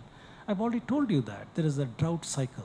This Nature paper says in 2014, a 200-year drought doomed the Indus Valley civilization. Monsoon hiatus did this. Today you can imagine that in India, if the monsoon fails even for 1 year, there are a lot of our fellow countrymen, the poor farmers, who can't afford to repay the loans they've taken, and their poor men commit suicide. They can't pay the bills. If the monsoon fails in India for 3 to 5 years, God help us. The GDP is going to tank. You're going to have all kinds of famine issues and poverty issues and people migrating to cities, and all kinds of issues are going to happen. Can you imagine 200 years of monsoon failure? That is what science is telling us. It happened in India. 200 years of monsoon failure. Southern Indian rivers are fed by the monsoon rains. If monsoon rains had not happened for 200 years, southern India would have been in a dust bowl. There would have been nobody living over here, dust bowl. Northern Indian rivers at least are glacier-fed rivers. They might have thinned, and we know that Saraswati dried out completely in 1900 BCE. So this was a catastrophic event that is not remembered or recorded, but unfortunately, but we know from the genetic record of bulls and other such things, there's a migration out of India in this particular time frame. That's what it is telling us. Here's a related question. Now I'm jumping to a different topic. People say the Indian Vedic system is responsible for widespread poverty. When the people see the Shudras, the so-called lower classes, they say the upper castes have exploited them, and that's why there's poverty in the country. This is the narrative that the missionaries would like you to believe. This is the narrative that a whole lot of people would like you to believe to control your identity and your. I'd like to address this question: what caused widespread poverty in India? For this, I'm presenting 3 witnesses. One of them is Angus Madison. He's a historical economist. So he studied the economies of the world from the year 1 current era through the year 2003. And he studied these economies for Europe, for China, India, Middle East. He says as a percentage of world GDP, India was the highest at 33% in the year 1, followed by China at 23% or 25%, and Western Europe was all the way down over here. Then he says India went through a period of decline in the years to come, invasions and other such things, consolidated somewhat during the Maratha period, 1700s, then a rapid decline during the colonial era, at which time Western Europe shot up. It went up. So clearly this graph over here shows that there was a transference of wealth from India into Europe as recorded by many, many studies. Now, if I just give you a bland picture like this, it does not communicate the human interest of the story. There's tremendous human interest behind what happened in this particular time frame. When I first presented this talk, Dr. Srini Kalyanaraman in Chennai, Saraswati Research Institute, he said, can you extrapolate this graph backwards? can you extrapolate this backwards? And you see that India had a very, very high GDP in the past because the Harappa people were a metallurgical society. The wealth of the society was through metals, and they were a very, very rich society at one point in the past. Now, I'd like to tell you a few different things from various angles to give you an idea of what happened. Today, if I take an average person from Hyderabad and ask him, what are your aspirations? He'll say, I'd like to have an independent bungalow in the richest part, maybe this is Banjara Hills or some such place over there. I'd like to have the latest model BMW or Mercedes-Benz and those kind of things. I like to wear Armani clothes. I like to take my children on European vacations. Those are his aspirations. And the money goes to all these various vendors who do these things. 200 years back, you go to an average Indian from Hyderabad and ask him, what are your aspirations? He'll say, I'd like to have some clothes to wear. I'd like to have some pots and pans so my wife can do some cooking. I'd like to buy some jewelry so my wife can look pretty. And I'd like to have maybe a cow or to give some milk for us, maybe a couple of bulls, maybe a bullock cart, and so on. And I asked the question, who made these various items of value to the Indian economy for the longest time? Who was making these things? Who was making the clothes, the weaver? Who was making the pots and pans, the ironsmith? Who was making the jewelry, the goldsmith? Who was making the bullock cart, the carpenter? All the so-called lower classes were the artisans making every product of value for the Indian economy. And as a consequence, they were one of the richest people that were there in the Indian economy. And their works was traded in other places by the guilds, business guilds, the Vaishyas, who had ships and other things to go to various parts of the world. We have evidence of this. We have evidence of ships that were used from coastal places all over Andhra, over Tamil Nadu, Kerala, Gujarat, going to the Red Sea and trading with all kinds of people everywhere. We have evidence of these things. So the so-called artisan classes turned out to be one of the richest. I'd like to tell you a story about Dharampal. Dharampal was somebody who went to England to go to their libraries and study what was India like before the English came. For all their faults, the English maintained nice records of what things were, eyewitness accounts and records. So he said that the British records show in Tamil Nadu and Bengal, where they maintained these records, they talked about the schooling system. So the average school would have about 50% of them from the so-called lower classes and about 20% from some other forward classes and 10% here and there. The Brahmins were about 5 to 6% of the average class. Then they say, how many schools were there? They're saying that every place where there was a temple, there was a school associated with it. A Pathashala was associated with it. And it turns out that there were lakhs of such schools. Then they said, what was being taught in these schools? They were teaching arithmetic, they were teaching reading and writing, counting, grammar, music, a whole lot of things. Why did India need so many educated kids? Because the economy was like that. The economy demanded that people should know how to do these elementary calculations to do their products and to do sales, commerce, and these kinds of things. Because the economy was like that, we needed an educated and literate workforce, and India was providing that. Then he says the British wanted to know who was funding these schools. Was it the Raja? Was the Raja funding these schools? They said no. It's the local population was funding that. The local population would give a portion of their annual produce to the village temple, and in return the pujari or the priest would teach their children. That was the model that was there in ancient India, followed for a long time. Anecdotally, even my wife's family had ancestral lands they used to give to the Kanchi Matam. I'm sure many in this audience will relate to a similar kind of thing there, where a portion of the produce is given to a favorite temple and so on and so forth. So that story being told, I'd now like to talk to you about something called the manifest destiny. In United States, they chanced upon a bigoted thing called the manifest destiny, inspired by the Bible. The Bible has a story of Noah and his sons. Noah had several sons, and in a certain incident which I don't care to relate, he had a son called Ham, who was a cursed son, and Japheth and Shem, who were the preferred sons. And so they were the sons who were preferred. This was the son who was cursed. Later on, it came to be called that the Ham of Mark meant he was darker in complexion and so on. So all the Africans and other Arabic people and others are supposed to be descended from Ham, and the white race was descended from these other sons, Japheth and Shem and others. The Christians used this as the motivation for the slave trade. So the entire slave trade was thought to be mandated by God. God has given them permission because these are the cursed sons. They could go to Africa, they could go to any other place where people didn't share the skin color and enslave them. So for more than 1,800 years, enormous violence was wreaked on the world by the kind of activities the Christians did. Now, in America, in USA, when the white people colonized that particular continent, they invoked the manifest destiny as the God-given divine mandate for the white man to rule the world. And therefore, they could go and kill the Native Americans and take over their lands. So they went through a process of reclaiming is the wrong word, the process of genocide so that they could occupy these lands. At the same period of time, the British were mocking these Americans, but they wanted a piece of the action. So Dalhousie, inspired by the manifest destiny, brought about something called doctrine of lapse. In the doctrine of lapse, it said, if the British were to support you as a ruler and you die without a son, we will grab your land. Your land belongs to us. So that is the doctrine of lapse that they came about with. I'd like to tell you a story of Tanjavur. Tanjavur is a place in Tamil Nadu, beautiful temple. If you've not been there, please do go there. Should be on your bucket list. Tanjavur Brihadishwara temple is outstanding, amazing. Built in the year 1010 by Rajarajendra Chola. Tanjavur has been one of the wealthiest places in the country for the longest time because it is sitting on the delta of the Kaveri River. Kaveri brings alluvial soil, beautiful water all the time. It can grow 3 paddy crops in a year.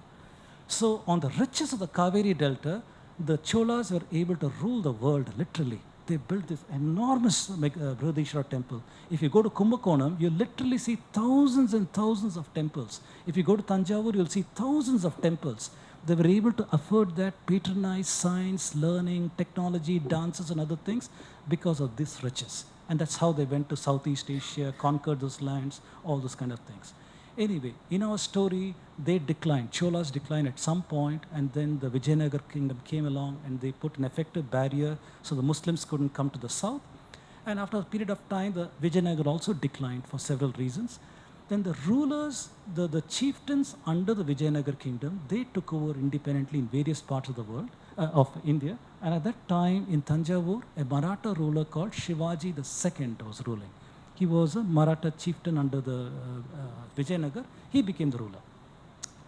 When this man was ruling Tanjavur, the French had landed in Tamil Nadu and they were grabbing land and money. They teamed up with Hyder Ali and both of them attacked Tanjavur. So this man went to the British and asked for help, and the British helped him. They managed to repulse these people. Unfortunately, the poor fellow died without a son. And when he died without a son, the British invoked the doctrine of lapse and grabbed Tanjavur. Overnight, there was chaos in Tanjavur. Overnight, the British changed the taxes from an enlightened 15%, 15% that the Hindu kings used to charge, to 56%. They made the tax rate 56%. When they did that, the economy utterly collapsed in that part of the world. So no longer could the farmer afford to give a portion of his produce to the village temple because the British were taxing him so much he could not afford to do that. The landowner was disenfranchised by the British power grab and he became poor. The farmer couldn't afford to pay the taxes so that his lands were also seized. The Vaishyas who had the trading guilds, they couldn't afford to pay the taxes, even their produce and everything was gone. Because the village temples no longer got a portion of the produce, even the village priest was out of a job. So the Brahmin classes was out of a job, the Kshatriyas were out of a job, Vaishyas were out of a job, and the so-called lower classes, they were also out of a job. This is the kind of thing that the British did over there. Story doesn't end over there. Next, what the British did, they said, they went to the landowners and said, we'll give back your land to you, but 90% of what you grow belongs to us. 10% you can keep. So the landowners, the zamindars, what they did is to maximize the growth in their lands, they stopped growing food crops. They would grow indigo and opium. Opium because British were drug dealers dealing in China. They were making them drug addicts. So they started growing cash crops. And the tragedy of that is that led to enormous famines over hundreds of years in India. Millions and millions of people died by the British social engineering policies, if you can call it that. Next, The British did not have the technology to produce anything. They didn't know how to make muslin, they did not know how to make cotton clothes, they did not know how to make iron. The Industrial Revolution was not born yet. Bessemer was not born yet. However, in southern India, we had something called uruk. Uruk is a way of making steel, high-grade steel in southern India. British came, learned these things, applied it in their own country. So the Industrial Revolution was born by the money they collected from India's taxes. That fueled the Industrial Revolution, including the knowledge they took from the artisan classes. That also was taken, and once they invented the spinning jenny and the steam engine and these kind of things, there was no looking back. They were ramping up on their own kind of things. Again, the story doesn't end there. Having manufactured all these things, they did two things. One is they prevented the Indians from participating in Industrial Revolution. Even if an Indian industrialist wanted to apply for license, they wouldn't give it. They wouldn't do that. Every manufactured good from Lancashire and Manchester and so on was loaded onto ships and sent off to India in unfair trade practices, and Indians are made as captive markets for the British goods. As a consequence, nobody would buy the artisans' products anymore. Everything collapsed. Everybody was buying British. There's a reason why Mahatma Gandhi was begging people, please wear khadi, please don't buy British things. He was an eyewitness. He was an eyewitness to what these British were doing, and he was begging people, don't do this. That's the reason. So bottom line, the artisans were collapsed because of unfair trade practices. The zamindars were gone. Every class of society was gone. Then Macaulay came on the scene. Macaulay came on the scene and said, let's make an English class of gentlemen, brown gentlemen, and so on and so forth. Introduced English education to distance people from Sanskrit. In order to do that, he said, let's appoint the Brahmins as the principals and teachers because they are respected in society. If they learn English, maybe other classes of people will also come. And that's what happened.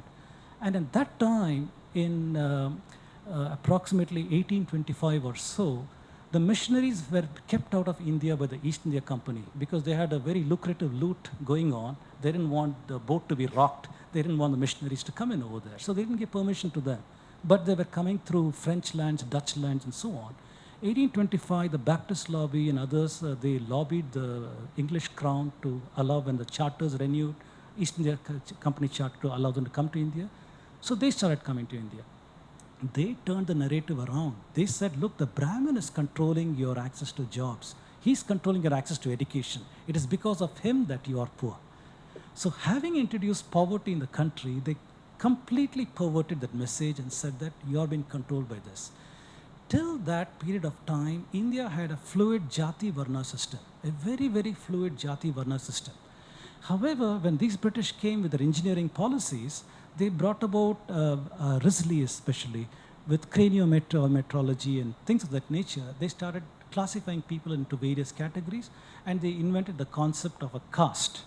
Caste was an alien thing in the Indian context. Not one Indian language talks about caste.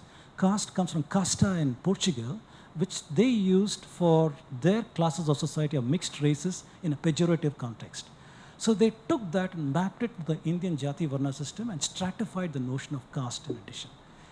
So bottom line, we have experienced ethnocide by 5 or 6 mechanisms that the British did, and it's an unspoken story of India. We don't talk about how ethnocide was practiced, and we have been deracinated and controlled to this point.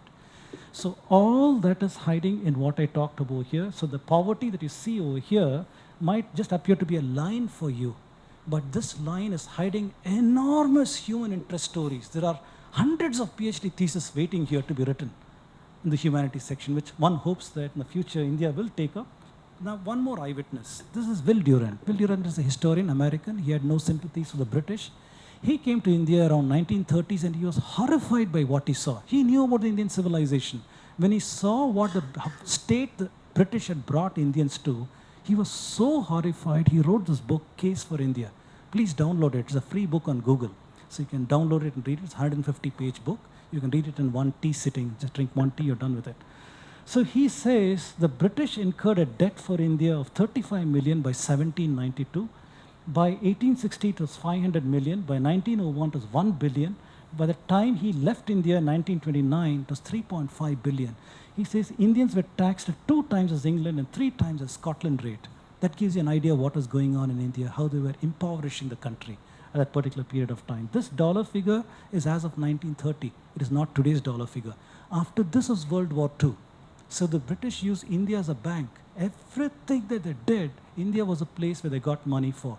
So this figure would have ballooned maybe 5 to 6 times by the time India got independence in 1947.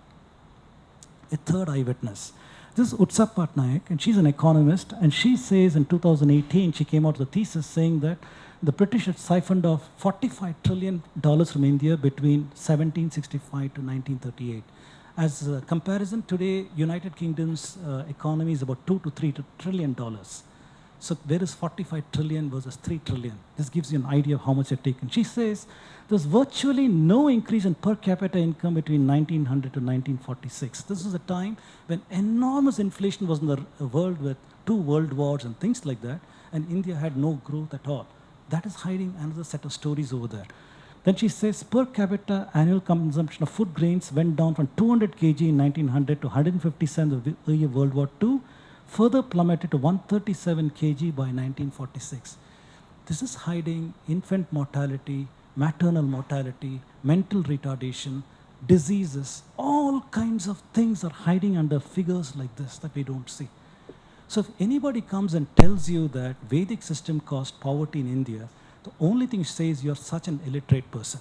You're utterly illiterate to have even made such a statement. Because in reality, 3 eyewitnesses, Angus Madison, Will Durant, Utsa Patnaik, all of them saying exactly the same thing. The British engineered poverty in India. I have an upward video coming out soon. I just recorded this in this December 21st, where I'm talking about ethnocide by the British, the 5 mechanisms by which the British engineered India today to what it is. And so today, if anybody in the audience, when I say Kritika Nakshatra, you have a shudder going through your body that I don't believe in this rubbish, you should know it's because ethnocide is practiced on you. You have been deprogrammed to reject your systems. You have been deprogrammed to react in a certain way. You have a Pavlovian response to several things connected with the Indic civilization because you have been programmed. That is the bottom line. And so a measure of how much you're able to deconstruct your thinking and recover your identity would be good for the country as a whole. So I'm coming to the end of my talk. I'll talk about knowledge systems in India. So what did the ancient Indians know? Many people come and say, India is a backward, superstitious country till the British came and gave us a rational way of thinking. And I try to say, oh my God, do you even know what the Indian systems were? So in India, we had several, the Shat Darshanas. You had Nyaya, which said one-line statement, all knowledge is not intrinsically valid. Most knowledge is not valid unless proven. Truth exists whether we human beings know it or not. And the Rishi Akshapada Gautama was one of the greatest exponents of this Nyaya school. See how profound these statements are. Truth exists whether we human beings know it or not. That is such a profound statement, if you will. And all of these things. Patanjali codified yoga, all of these things. Vaisheshika, Rishi Kannada, perception and inference. Samkhya, systematic enumeration and rational examination. Rishi Kapila, Purva Mimamsa, which worked on reflection, consideration, profound thought, investigation, examination, discussion. Rishi Jaimini. 10 schools of Vedanta, including Adi Shankara for Advaita, and so on. I put all these things over here to again address that question directly. Even today as a scientist, if I have to work on some issue, first thing I do is I enumerate all the known facts in that case. What do we know from past publications, from other things and so on, enumerate all of them. Once it's enumerated, I go through a process. Once systematic enumeration is done, I go through a process of rational examination. I reflect on that, sit and think about that, consider various angles, think about it, investigate, examine maybe in the labs or whatever, have discussion with colleagues. Sometimes discussion sparks thinking in your own mind. Then I come to a conclusion, this is what it's all about. So even today, as a scientist, subconsciously, I'm using methods of our ancestors. That's what you can see over here. Ancient Indians had a concept of pramana, what is a valid means for knowledge.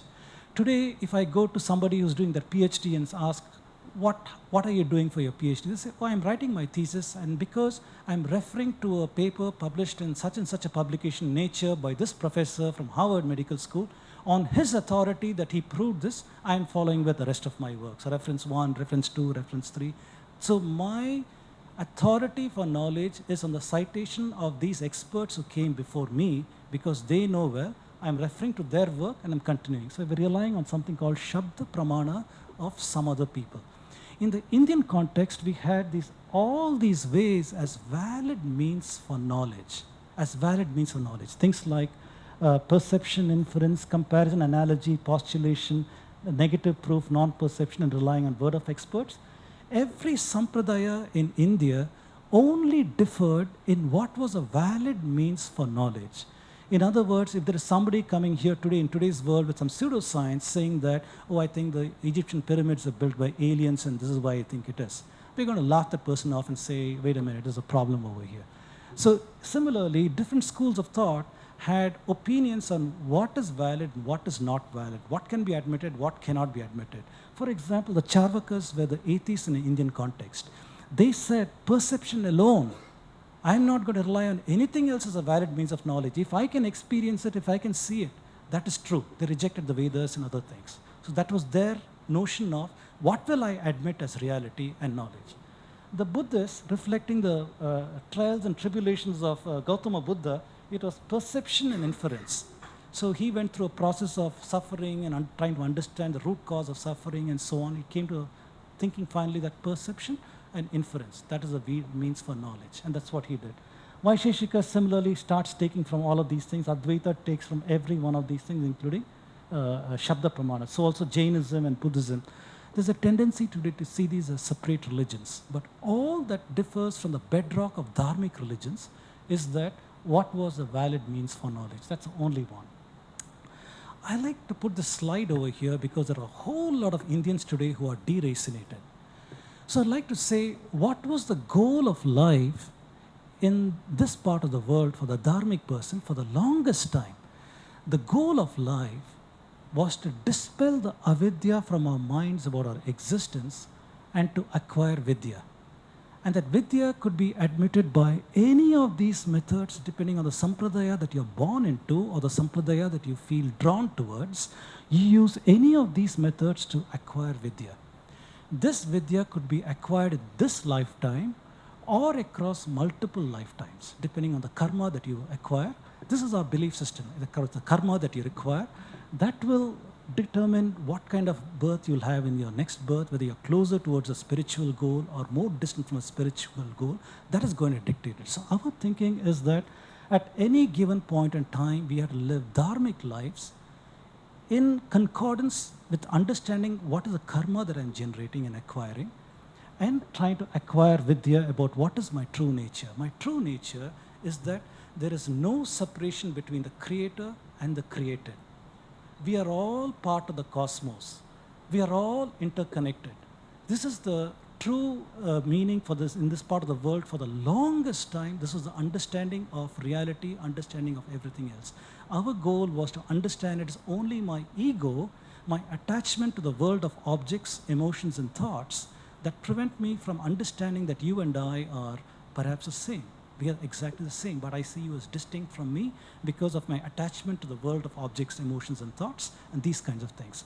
So Vedanta always required us to go in an internal journey to try and acquire vidya, try to understand the oneness of all of cosmos and creation. On the other side, the Abrahamic worldview. In the Abrahamic worldview, God, who resides away from creation, some place, we don't know what that is, he created the world in 6 days, and he rested on the 7th day, and he is removed from creation. So the creator is separate of the creation. Therefore, you have a lot of Abrahamic people who say, don't worship creation, you have to worship the creator. So that is their worldviews like that. They worship the creator, not the creation. They believe that the goal of life is to follow a divine dictated law. None of this matters. None of this matters. The only goal for them is admission to their heaven or eternal damnation in hell. Eternal damnation in hell. If you don't want eternal damnation, if you want to be saved, then you believe that Christ died on the cross for your sins, and the only way to the Father is through the Son. If you believe that, then Jesus Christ will save you from eternal damnation and take you to heaven. Or if you believe that Muhammad was the last prophet, and he heard from Archangel Gabriel who told the word of Allah to him, if you follow that, then by the mercy of Allah, you'll be saved and you'll go to heaven. and away from eternal damnation.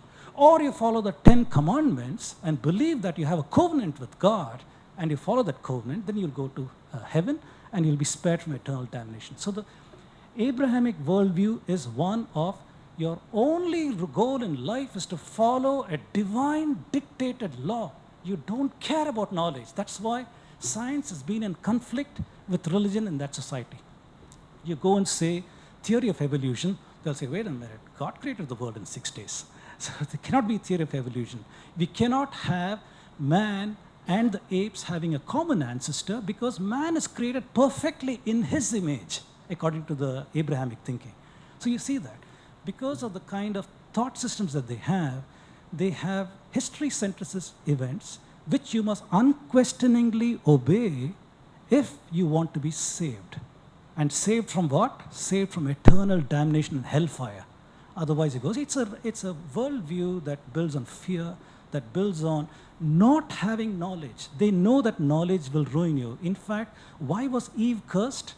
Eve was cursed because the snake came to Eve and said, eat of the knowledge of that apple, and that apple is going to give you knowledge that you're as powerful as God. In other words, it was a proxy for the Hindu way of thinking that everything is the cosmos. With knowledge, you understand you're part of the cosmos. There's no separation from the creator and the created. The snake was articulating that. Snake is associated with Shiva, by the way.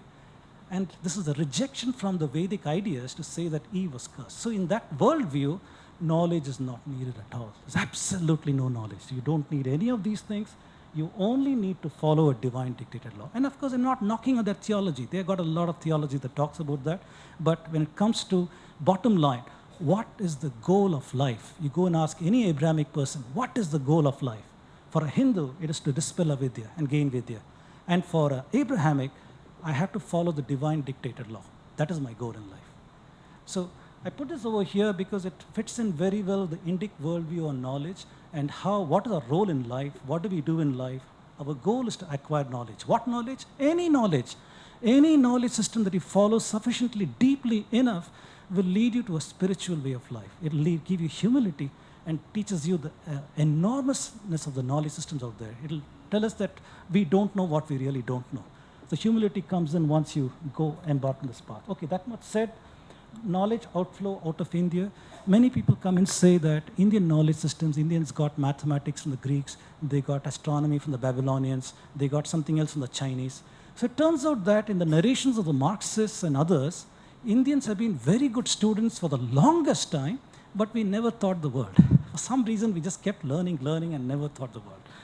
So our work has shown that there are many mechanisms for knowledge transfer. When I say that Indians had knowledge systems, not only do I present the epistemology in that, what I just showed you about Vidya and Avidya, I also give instances in mathematics, instances in medicine, instances in astronomy. You all know that Shushruta, you know Aryabhatta, you know Brahmagupta.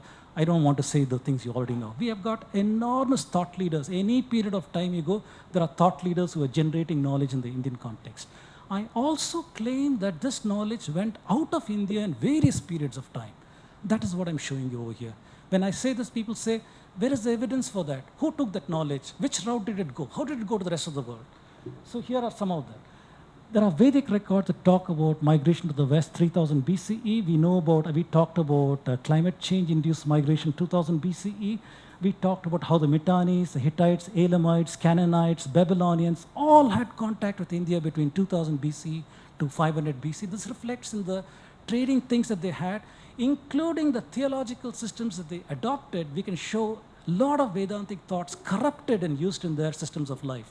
We can show a lot of those things. We also have the Mycenaean period in the Greek around 1000 BCE. It's amazing that you take any Greek story, there's a parallel story in the Puranas. And by the way, I told you every Purana story is encoding some amount of knowledge about some wisdom about astronomical observation or something else, it is encoding that. You have parallels of those things in the Greek stories. Today there is nobody to interpret Greek stories in the context of wisdom, so it's all mythology, Greek mythology. However, if you take Puranic stories and start decoding them, you start seeing ancient echoes of Indian wisdom in those stories. So evidence for these assertions is from internal evidence of Vedas, Anu, Drihyu, Rig Veda chapter, correlation of climate change records, appearance of Sanskritic people in Bosphorus. echoes of Indian thought in those cultures, strong parallels and stories of science and astronomy, and traveled by Greek scholars. Greek scholars in 500 BC and so on, there was a practice that their knowledge is not complete till they go to Ethiopia, Egypt, and India. Once they go to these three places, they have gained knowledge and they are valued in the society. So we know about Pythagoras, we know about Democritus, we know about Pyrrhon, we know about many of these Greek philosophers who came to India, learnt Indian knowledge and took it to their nations. So between 3000 BC to 300 BC, I'm claiming there were several routes of knowledge transfer. And here is an example. We talked about the Hittites, the Hittanis, and the Egyptians. This is there in a museum. I believe this is in France. This is a cuneiform script. This is the one that shows Tushruta's letter to the Egyptian pharaoh Imhotep in 1350 BCE, where he's talking about, in the name of Indra and the name of Ashwinis, I promise not to attack you. This is listed in this particular paper, Aryan gods of the Mitanni treatise, in this particular one. Second route for knowledge transfer. We know that after the Alexandrian time, there were a lot of Indo-Greek kingdoms in the northern part of India. So from Afghanistan all the way to Mediterranean lands, there was a conduit where Indian knowledge had been traded from here all the way over here. Post-Alexander exchanges, I have a lot of instances of these from 300 BC to 100 BCE. Third route for knowledge transfer, the Silk Route, all the way from China up to Mediterranean lands, there was trading links, which also involved India. I'm fond of saying that there was something called Boer manuscript. Boer manuscript is the oldest existing document of Indian medicine. It can be dated back to 300 current era. That document is written in Gupta Prakrit script. It contains the Bela Samhita, it contains the Charaka Samhita, it contains the three doshas, it talks about three doshas, it talks about Rakta dosha also in some places, it talks about all the names of the rishis, it talks about that. This document was found in the Kashgar province, right on the Silk Route, and was given to a British officer called Boer in the 1800s. That's why it's called Boer manuscript. The fact that Indian texts were found on the Silk Route is why I'm claiming that Indian knowledge also was present on the trading route, Southeast China, Southeast Asia, Middle East and beyond, 300 BC to medieval period. Fourth route for knowledge transfer is the Periplus of the Erythraean Sea. Periplus of the Erythraean Sea is a port sailor's document from a Roman sailor. So that Roman sailor had a document saying, where are the ports in India where you can go trading? And these are all the ports, all over from Gujarat till Tamil Nadu and this side. There were trading links. So Roman sailors would come from Mediterranean lands, cross this land bridge, Red Sea, go through the Red Sea, come to India, Lothal, all the way till here, and do trading. And I've written a document on what are the kind of things they were trading. They were trading in pharmaceutical issues. West coast of India, the Ghat region is the place where Ayurvedic drugs are grown. A whole lot of rare Ayurvedic drugs are grown. So they were taking finished products, including the raw herbs, and taking them back. India was a pharmacy of the world in those days. And during the Roman period, they were using that. I don't have the time to tell you everything I'd like to tell you about this. The fifth route is the Muslim time. So we know about bin Qasim. So he conquered Sindh around 711 current era. So at that time, he also took he captured several Indian pundits. We have a couple of names, Manka and Kanka. So these people were taken to the court of Harun al-Rashid. He was a caliph at that time. And they were made to translate the Charaka Samhita, Shushruta Samhita and other things into Persian and Arabic.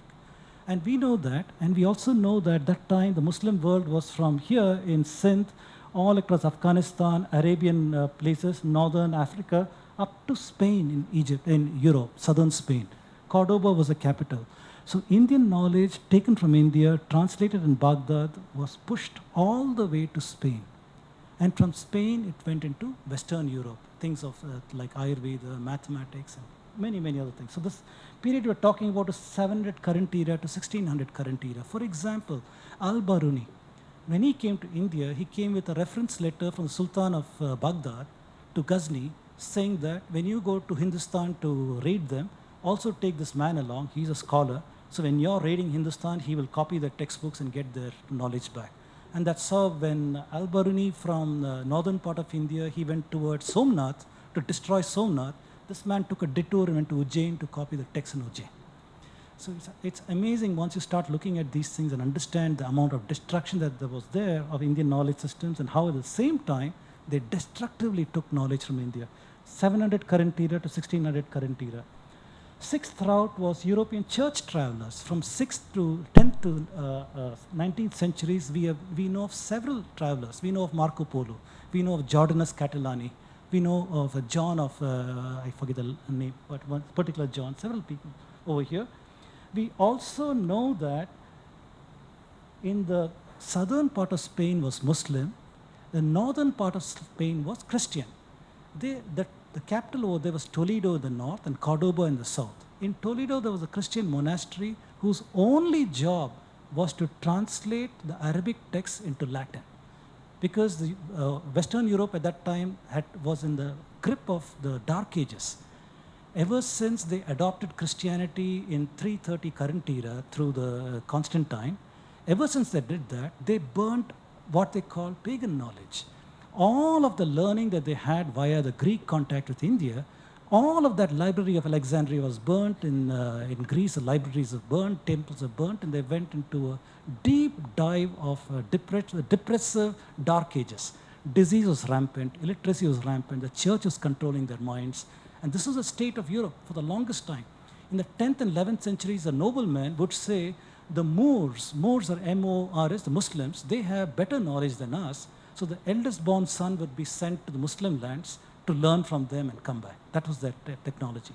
So at that time, they set up these churches in Toledo to translate these things, and we know of several translations. So translation schools in Toledo in this particular time frame.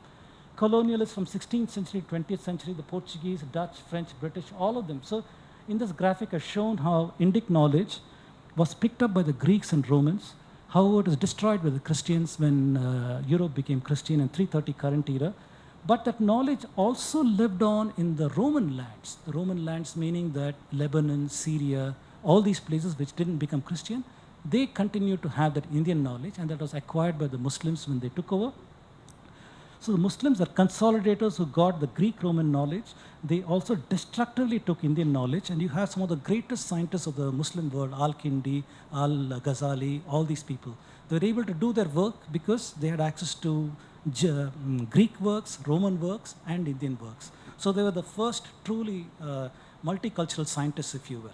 Today you have Google, you can go to any part of the world, you can get a document and do these things. In those days, you had to go physically to that library where it was, copy their texts and go.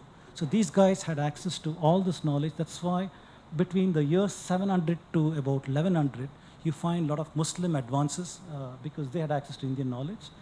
This was injected into Spain by this translation school, and today all that knowledge has come back to us repackaged without citations, and we believe that the Europeans have reached the pinnacle of knowledge, and they've taught us how not to be superstitious people and have brought us a rational way of thinking.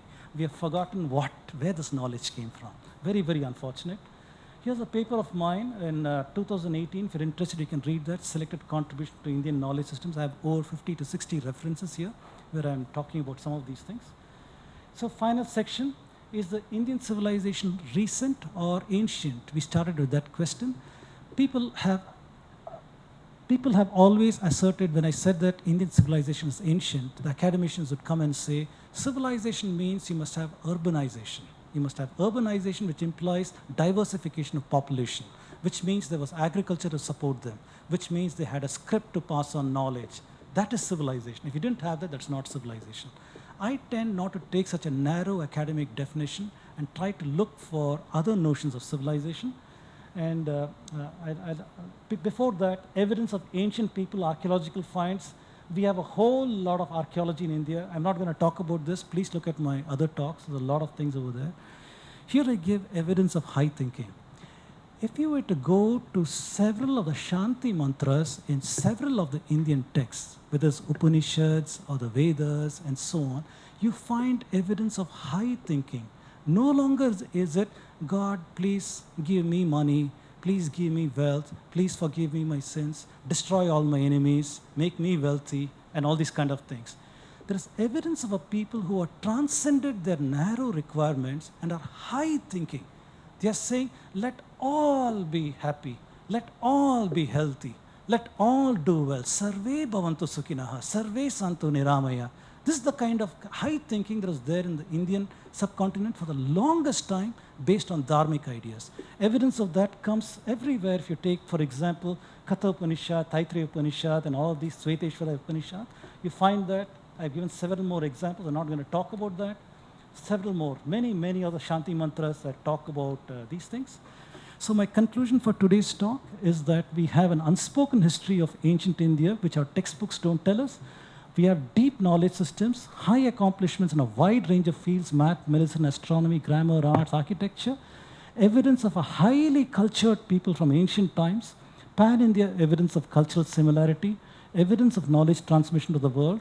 Archaeology collaborates antiquity scene and astronomy. I didn't talk to you about archaeology, but then in Birana today you got urban artifacts going back to 7,000, 8,000 years that comes within the realm of some of the astronomical measurements I've been talking about. Just 30, 40 years ago, if I go and say Rig Veda has got Aditi and Ashwini going back to 7,200 BCE, people would laugh at me and say, where is this archaeology for that? Well, today in the country, archaeology has progressed. Birana, at least, you find evidence of these kinds of things. In other words, archaeology is within the realm of what our astronomy is telling us about the country. So I say antiquity plus knowledge systems plus transmissions plus high thinking. Therefore, I'm declaring that this is an ancient civilization. I'm not drawn by narrow academic requirements for this.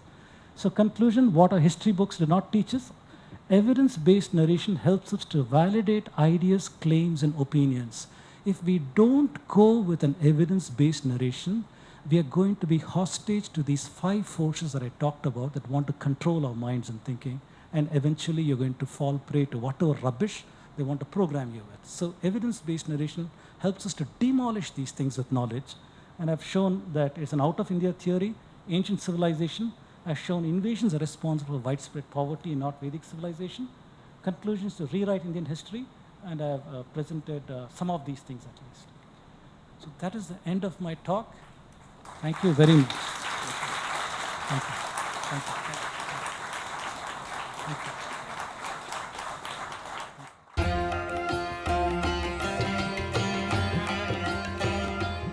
From not only your talk today, even the earlier knowledge which I have had, is that the British have really raped this country to an unimaginable magnitude. Why after independence was not, why the diplomatic relations was established with England, and why was it not cut off? And why wasn't compensation asked for? My best understanding is when the British left India, we didn't have the technology to manufacture even a safety pin. They left us like that. We had big intellectuals, if we look back in terms of who lived at that period of time, at least they're deified in today's textbooks, like Gandhi, Nehru, Ambedkar, Azad, and a whole lot of people like Sardar Patel and others. However, the perspective that they had in history at that period of time might not have allowed them to place things in perspective. Today, with the luxury of several years between the British and us, we have the luxury of looking back and saying, oh my God, this is what we were, this is what they did to us. So I believe this revelation is coming through now. I'm introducing the concept that there was an ethnocide by the British in addition. Nobody's even talked about ethnocide. But in coming days and coming years, we'll understand the role that they did in destroying our identity, destroying our culture, destroying our learning and everything. So in terms of demanding reparations, in terms of why did they do established relationships, I would think that perhaps the perspective was missing at that point in history. Not because they were stupid, but it just was missing. Now with time, we have the luxury of looking back and saying this is what it was. That's my best understanding. I would think so, but what good is that going to do? What good is that going to do? The country is so deracinated. The people are so removed from their knowledge systems. There's not one person in the country who can proudly say, I'm an inheritor of this ancient civilization. Those are my ancestors who developed this technology, and I am a grateful and proud recipient of that knowledge. Not one of us can do this, sir. Not one of us can do this because we have lost Sanskrit, we have lost primary sources, we have lost the knowledge systems, we don't know how to decode some of these rituals, stories, and we have towed the line that has been programmed in us that these are mythologies, these are superstitious people, these are stupid people, and so on. So we are a bunch of deracinated people. So reparations, I don't know how that's going to help us. The only way I see us being helped is by knowledge, by going and seeking in the knowledge and trying to deconstruct our thinking and once again making our thinking straight. That's the only way to do that. We have written records from whatever 1300 BC in Mitanni. Doesn't look like we have anything that we can decipher before 500 BC in India. Is that the case, or do we have something? Well, that is what you have been taught pervasively. When I say you, I don't mean, I'm not pointing you out. All of us have been taught in NCERT textbooks and other such things that Indians didn't have a record. This is because, once again, we have mapped an alien paradigm on ourselves. We have taken the Abrahamic worldview that the written word is sacrosanct. God gave the written word in the 10 Commandments to Moses or one of their prophets. The written word is sacrosanct. By doing that, we have devalued our own oral traditions. For the longest time, we have had oral traditions. If I claim that there are texts that we have that have astronomical dates going back to 8000 BCE and so on, how did they come without writing? How did they come? Where did they come from?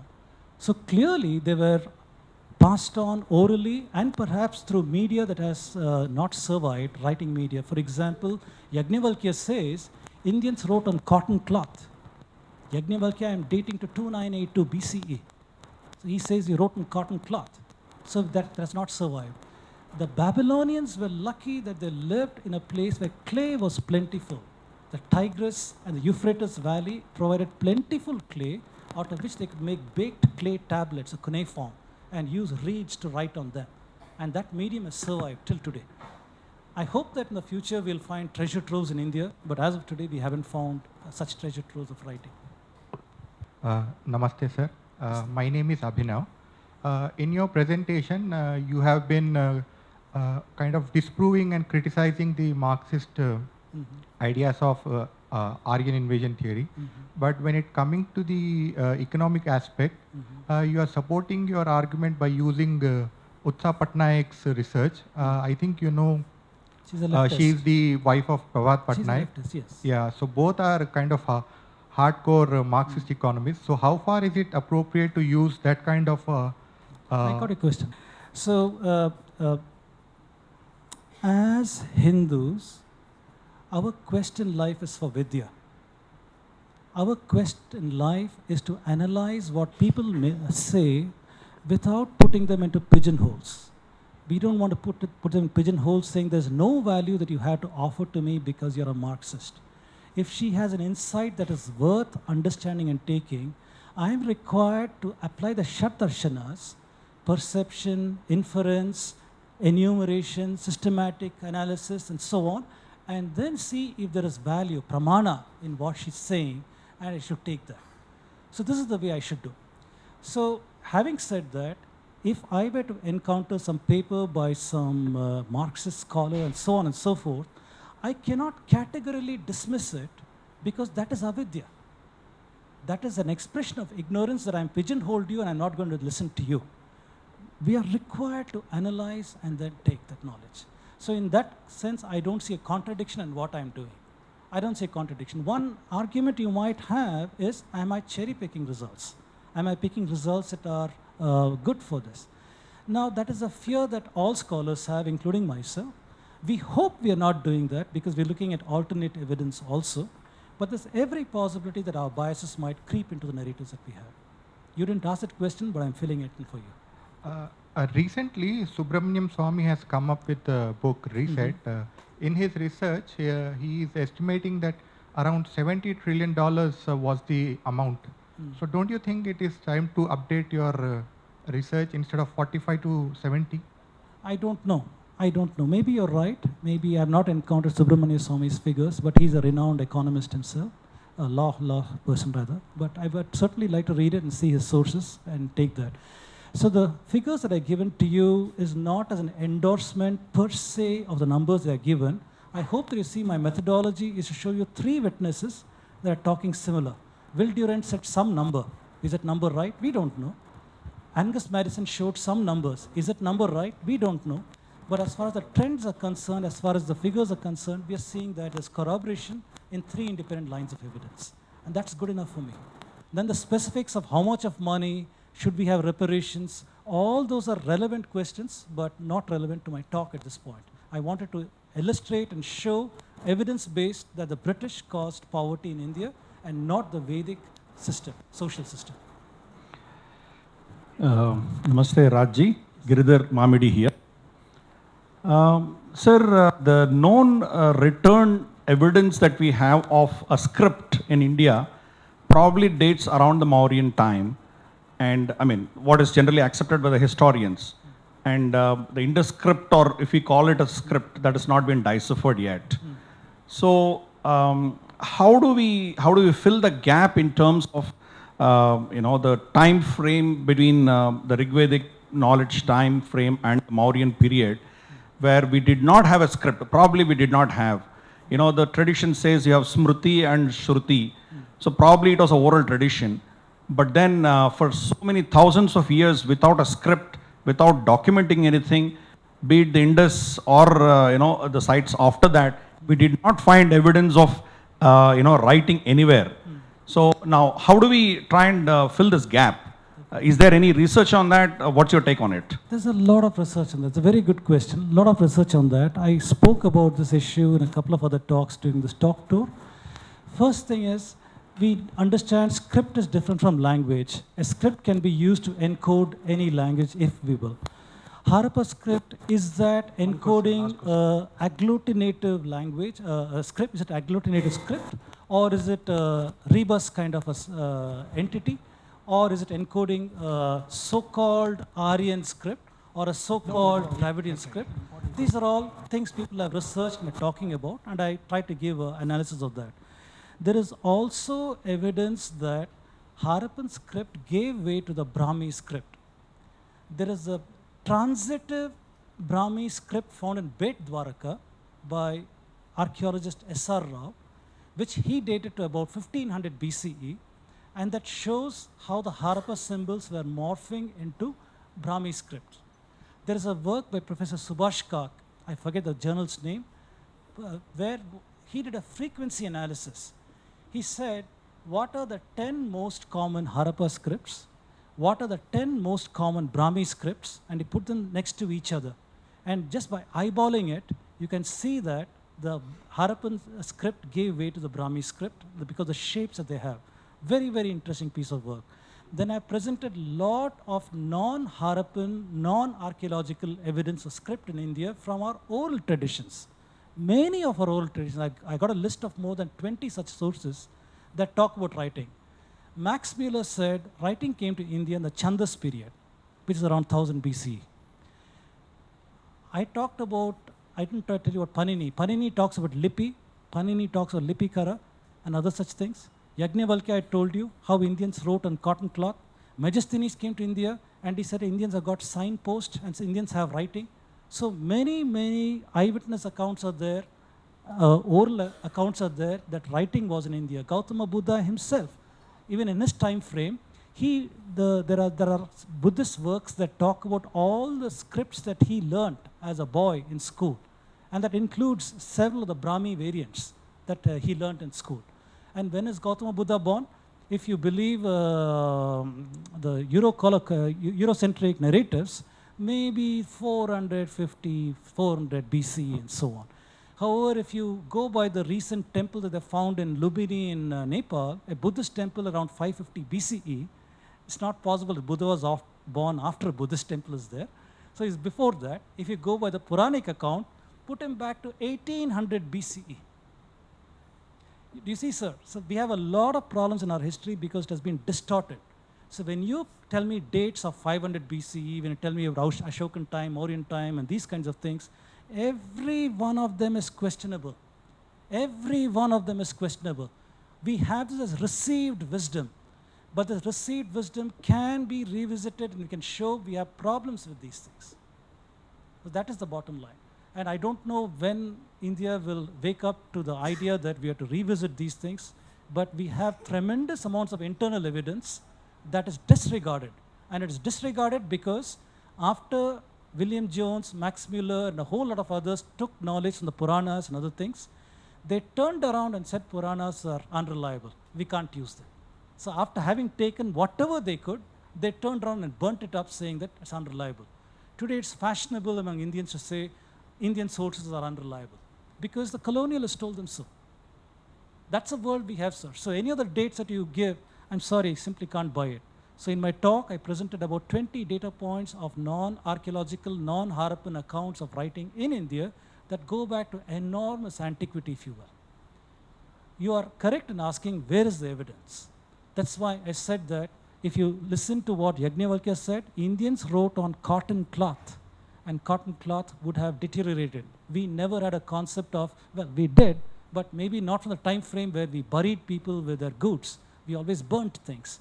We also had a tradition in India that every New Year's time, we burn the old books, old things, or new things are there. Such a tradition is there in southern India, for example. So we don't know how much of knowledge, how old these writings might have been. We don't have records of these. Hopefully in the future we'll find. By the way, the oldest Brahmi script isn't from Parani in Tamil Nadu, 550 BCE. Kiradi is not that era. Kiradi, they found graffiti, and now Kiradi is dated around 600 and so on. But the oldest Brahmi script still is Parani in Porunthal, I think, 550 BCE. So that doesn't mean that it originated there. It just means that the script is there in that period of time. It could have evolved there through the transitive Brahmi script that S.R. Rao found in Bed Dwaraka, 1500 BCE. Thank you very much once again. It's been a real pleasure to come to Hyderabad and talk to you. Thank you for indulging me. Thank you.